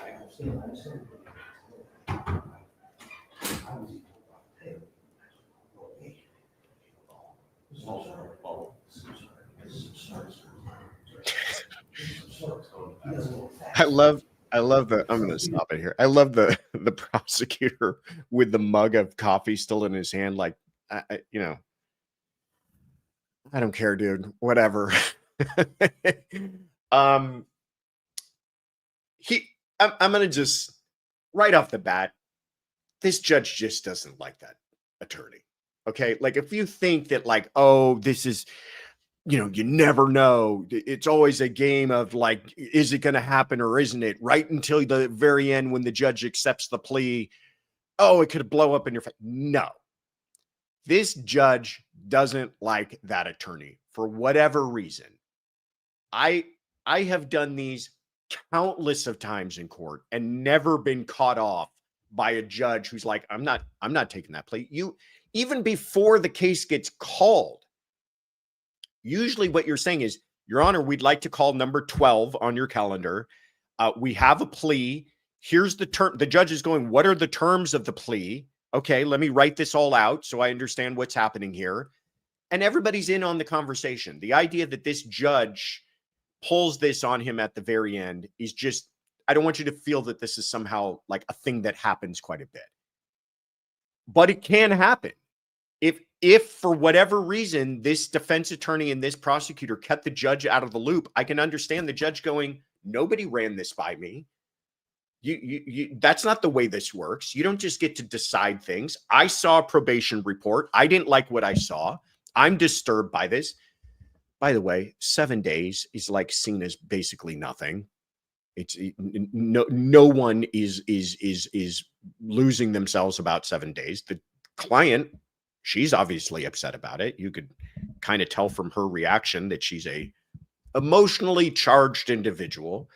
But what happened here, I think, is that you have a history of this attorney probably not getting along with this judge, probably not communicating all that well with this judge, probably keeping this judge out of the loop, this judge realizing that, and also not having, neither one of them are on each other's Christmas card list. And he probably should have ran it by the judge ahead of time. But what do you do in this situation? You do what the attorney did. He said, well, we're withdrawing our plea. We're withdrawing our plea. We'd like to head to trial. And the first thing the judge said is, why are you withdrawing your plea? Because you don't like the sentence, which is not a reason to withdraw the plea. And he cleverly, the defense attorney, goes, no, because of your interpretation of the facts. Then it became kind of a cat and mouse game there of like, who's going to make the better record here? And he goes, well, you could have discussed all of this with me ahead of time. We tried and you were unavailable. Are you saying that I don't work enough? And then it became kind of a pissing match there. But I don't know how this whole thing worked out. I could see the defense attorney just losing his crap, turn into the prosecutor, and they're saying to each other, listen, he's saying to the prosecutor, you got to go back and make this right with me. We got to go back, hat in hand, apologize, kiss some judge butt, and get this thing back on track so that I can get my client sentenced here. Because I guarantee you, the other thing that prosecutor doesn't want to do is take this thing to trial. He's also thinking, I've got this wrapped up. I got a plea. I've protected my victim. I don't want to be taking this to trial either. Oh, yep, that's right. I owed you guys a story. I had a case much more serious than this, where we had come to a plea deal and the judge wasn't going to accept it. And the judge we're telling the judge, here's what's going to happen. And it wasn't like this. My client hadn't already pled, but we're telling the judge, here's the plea deal that we're about to do. And the judge says, I'm not going to do that. And that caused a lot of trouble for us. The frustrating part to me was that the judge is not aware of all the facts. We had presented evidence to the prosecution that changed their view of the case dramatically, and the judge wasn't aware of that. And this judge was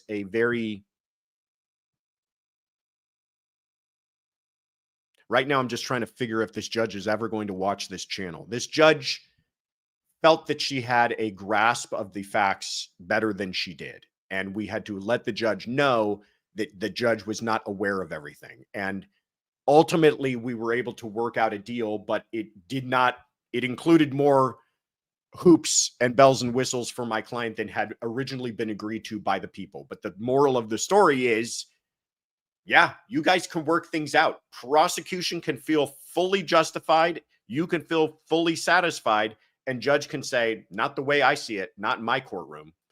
And your only alternative is to go to trial. And that's what we were also saying. You're going to make us go to trial on something where it could fall apart for the prosecution, whatever. Why am I getting so heated about something that took place years ago? I don't know. Have you guys watched The Insider? You should. You should watch it till like 2:00 in the morning, and then you're all sleep deprived and amped up the next day when you do Sunday Fun Day. All right. We're down to our last few here. It's the home stretch, everybody. Let's get these last few done so I can get you on with the rest of your day. Hold on. No.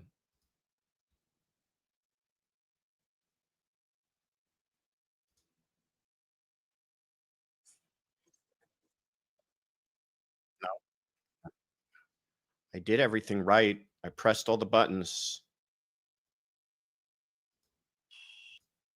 Hi, Josh. It's again Sarah from Sarajevo, Bosnia and Herzegovina, and I hope you're all having a wonderful weekend. And to be honest, I'm impatiently waiting for every Sunday Fun Day.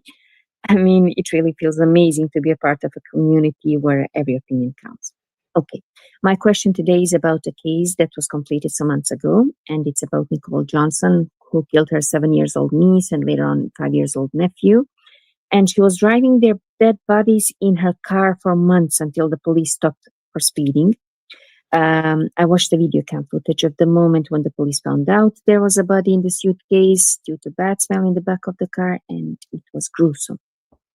Anyway, she was sentenced to life in prison in February. However, some days ago, I read that the sentence is suspended to all but 50 years. There was no details about what happened, so I was wondering maybe you have more information about it and why the judge suspends the rest of her sentence and when this happens. I mean, I get it, 50 years is still long. She's going to be in her late 80s, but again, it feels like a slap to the family of victims who don't want to see her out, or that she has a possibility to be out ever in their life after what she did. So if you have any information regarding this case or why the judge is suspending the rest of the sentence, I'd appreciate it. Thanks a lot. Bye. Sarah, thank you so much from Sarajevo in Bosnia and Herzegovina. Love that. Reaching all the way across the Mediterranean, Eastern Europe. Great to hear from you. I also hear it like an incredible place to go vacation is that part of the Mediterranean. Friends of mine have been to Croatia and they're like, it's the best. And it's cheaper than anywhere else in Europe and just as beautiful. So maybe I'll come visit you, Sarah. Thank you so much for the question. I'm going to tell you guys, pardon me, ahead of time. Graphic warning on this one, really graphic warning. Sarah kind of hit some of the highlights, but I'll tell you a little bit more. There is a video of the traffic stop here. I'm not even going to play you guys the video because though you don't see anything in the video, it is one of the more troubling, disturbing videos I've ever watched. This is a really, really sad case. What happens is in July of 2021 in Baltimore, this woman here, Nicole Johnson, gets pulled over for a traffic stop. And during the course of that traffic stop, the officers notice a distinct and bizarre smell coming from her trunk. If you have ever smelled a decomposing body, you will never forget that in your entire life. And they realize this, and that's what it smells like to them. And they, being good officers, say, we need to investigate this further. We're not just going to cite this person for speeding or whatever it was and allow them to move on. And that smell gives them the probable cause to search further. So they ask her to start taking things out of her car, and her car is full of junk. She's apparently been living out of her car when she's not living in hotel rooms. She's kind of a homeless person, whatever you want to call it.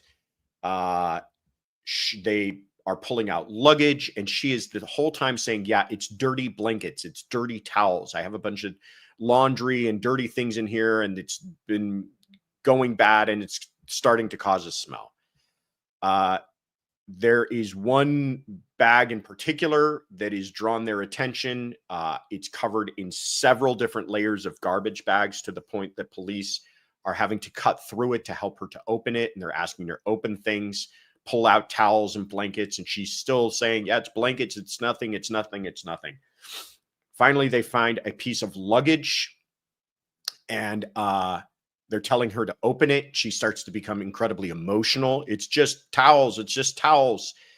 The officers see what appear to be maggots, and the smell is very strong at this point. And then you can hear one of the officers lose it, and he just starts cursing and yelling and saying, oh my God, oh my God, oh my God. She takes off running. They arrest her. It's incredibly emotionally charged arrest. She's telling the officers, please just shoot me, just kill me. And then you see, and this is the part that really kind of got to me at one point, one of the officers is starting to like cry, and his partner comes up to him and he's like, you just got to breathe. You got to get through this. And he says, it was an effing baby, man. And that's what they discover, is they discover the bodies of 7-year-old Jocelyn Johnson and 5-year-old Larry O'Neill, who were Nicole's niece and nephew. And the investigation uncovers that she had been in the care of her sister's children. Again, I think there's a lot of drug abuse and not traditional housing here for all of these people, that her sister had basically abandoned the kids with her. She had, there they are, beautiful babies. My God. She had somehow killed them. She says something about she hit one of them and the kid fell, or whatever it is. She takes their lives and wraps their bodies up inside of luggage and several layers of plastic and blankets and everything else, and then had proceeded to drive around with their bodies in her trunk for what the police believe could have been close to a year. And so you can imagine what that does to a body, what that, about the smell, about everything else. Then it also just breaks my heart to think that no one had reported these children missing for a year. No one had, they're 5 and 7 years old. This is, this is the age that they're in school. No one's missing them. No one, just heartbreaking stuff. It's a really disturbing video. I do not recommend. I mean, in the video, you do not see anything graphic per se, but it is just a very troubling video to watch. Now, to Sarah's question, not to just, Sarah wasn't bringing this up just to be morbid. Her question is that Nicole Johnson was sentenced to life, but the judge suspended all but 50 years of that. Why did the judge do that? In Maryland, I don't know if this is just kind of a practice of how they do things there. I think what this would be is that in, California, she would be sentenced to 50 to life. 2 murders, 25 to life for each murder, 50 to life. In Maryland, what they do, I guess, is sentence you to life, but suspend all but 50 years of that. I think it's essentially the same in practice. At 50 years in California, you would be eligible for parole after having served 50 years. Doesn't mean you will get parole, though.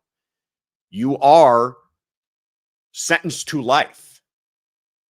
It's only that we will make you eligible for parole after 50 years.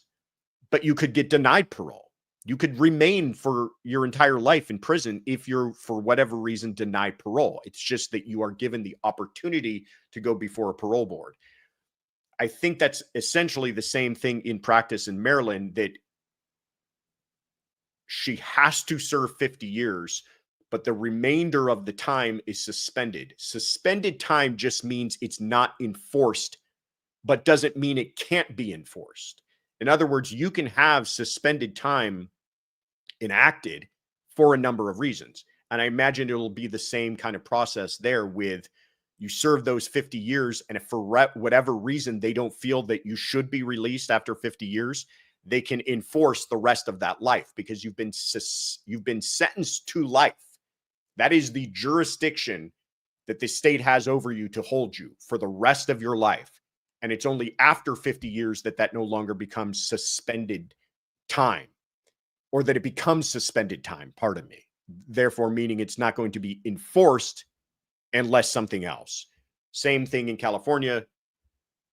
You are sentenced to life, but you become eligible for parole after 50. Hope that makes sense. I think that's the way that actually worked out.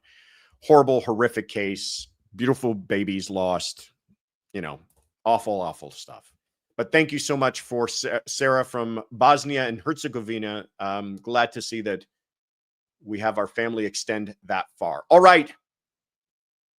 We're coming down to the last few here, everybody. Try not to get too sad about it. Let's get the last couple of messages done. Hi, Josh. My name is Romina. I am calling from St. Catharines in Ontario, Canada. I have been listening for a while and recently became a member, but I'm calling for the first time. I have a question regarding defendants taking the stand. Well, listening to today's pre-trial hearings for Donna Adelson, they were talking about almost it looked like it was for sure that she's going to testify or take the stand. So I'm just wondering if it's like what happens when the defendant take the stand. Do they give up all their rights? Like they have to answer all the questions no matter what? And what happens if they refuse to answer questions? I know that they are, as far as I understand, bound on cross-examination to what was asked during direct examination. But just wondering, yeah, what happens if they refuse to answer a question and if it's like they are effectively just like giving up all their rights. Thank you and hope you have a good day. Romina from St. Catharines, Ontario, Canada. Thank you so much. A first-time caller. Always appreciate that. Oh, there it is.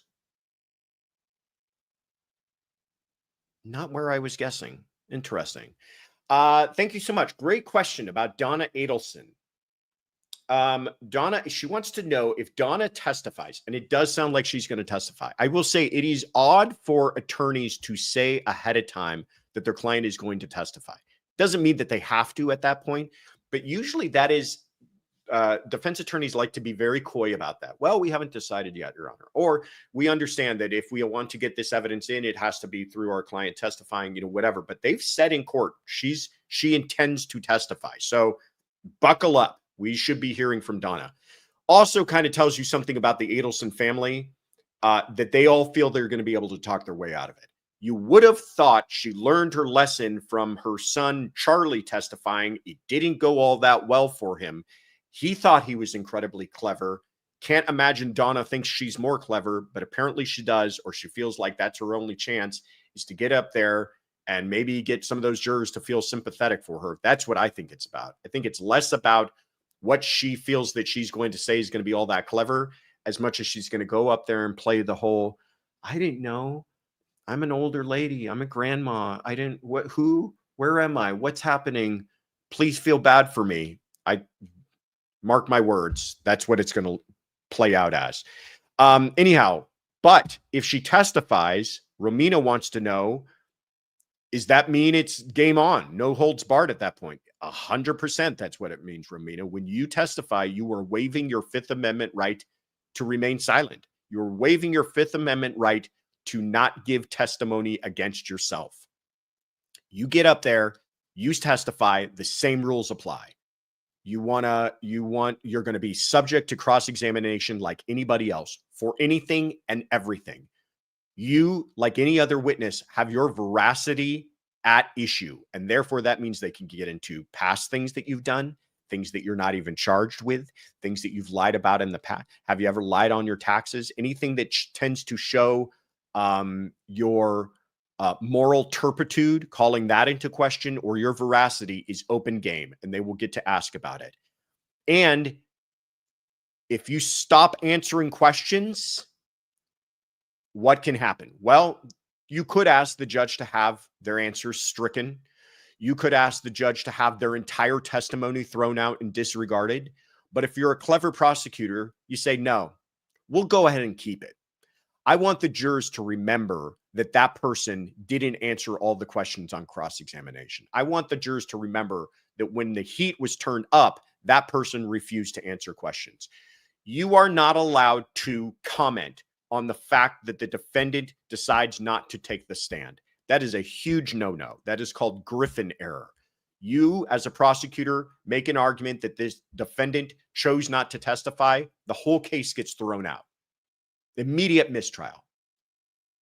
But the defendant testifies and then doesn't answer questions, you can comment on that all day because that goes towards that person's veracity.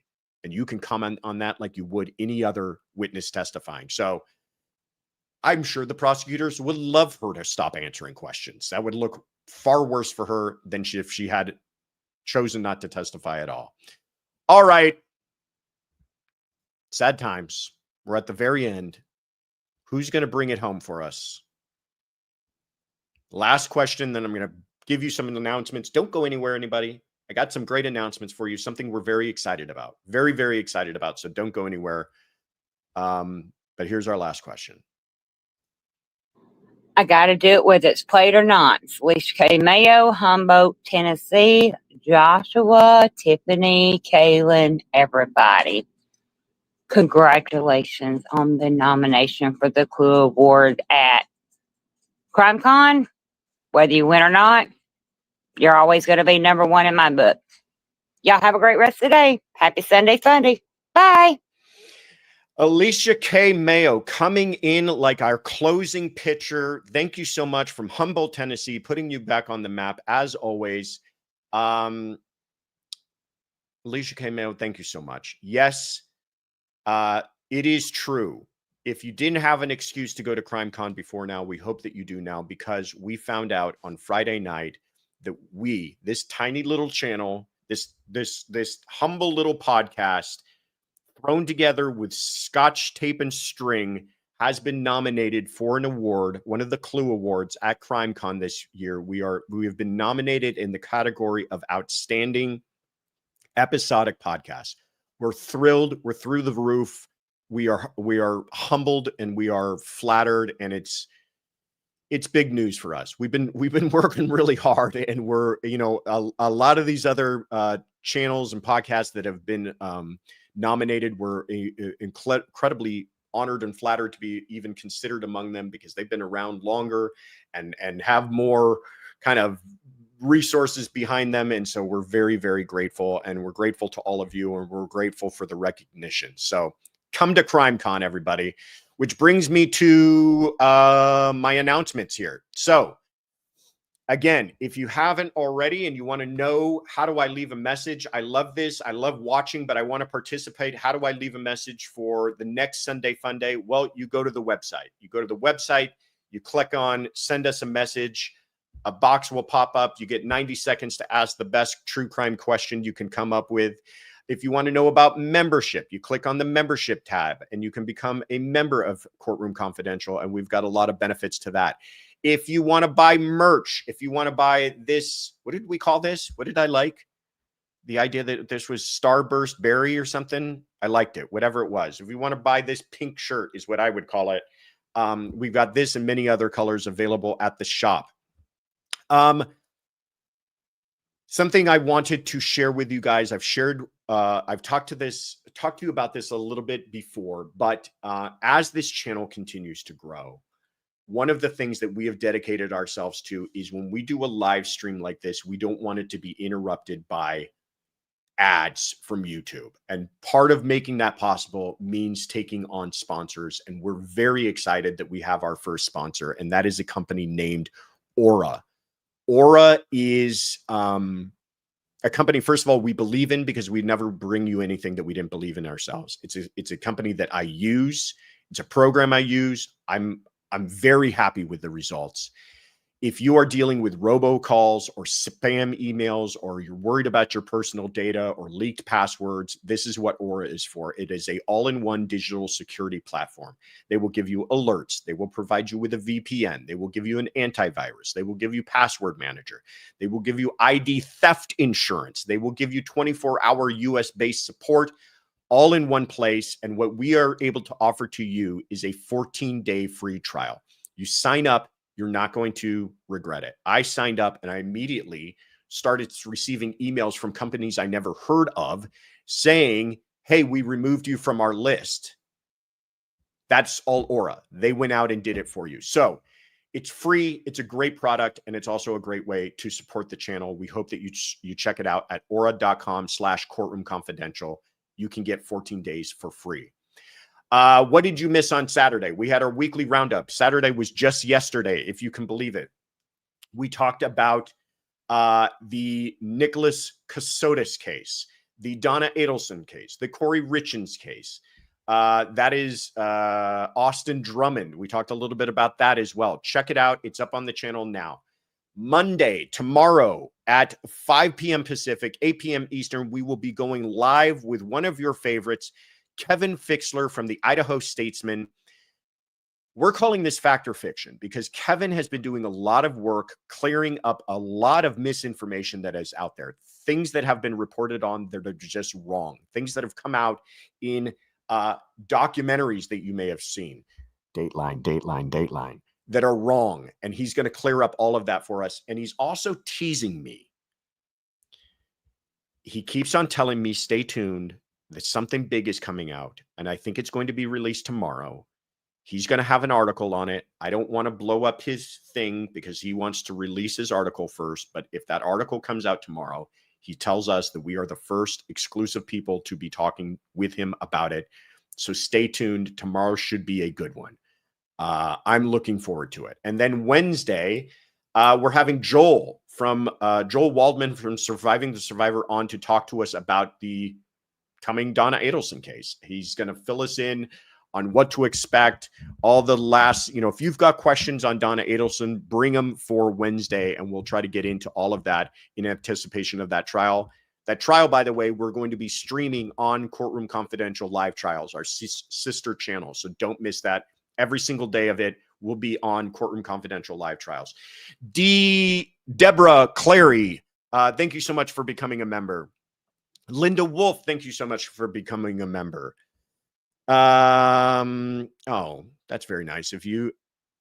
Nancy Lane, Nancy Lane, I'm going to say your show is fantastic. Your persona and content are perfect. Thank you so much. Well, that's very, very sweet of you, and I appreciate you that.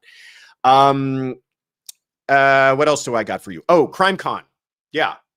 If I hadn't mentioned it already, we got a little nomination. We're very excited about that. But we want to encourage you to come to CrimeCon. So CrimeCon gave us a discount code. If you enter courtroom, all in caps, all one word, when you check out to buy tickets for CrimeCon, they will give you 10% off. That is this coming September 5th through 7th in Denver, Colorado.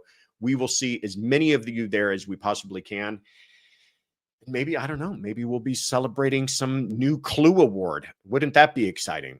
You guys are all fantastic. Thank you so much for spending your Sunday with me, for sticking around through this whole thing. Thank you so much to our mods, Afton and Sonia and Kathy and therapists, and to Kaylin for not yelling at me, and to Tiffany for being fantastic and the most important person in my life. And I hope you guys have a wonderful rest of your Sunday. Take care, everybody.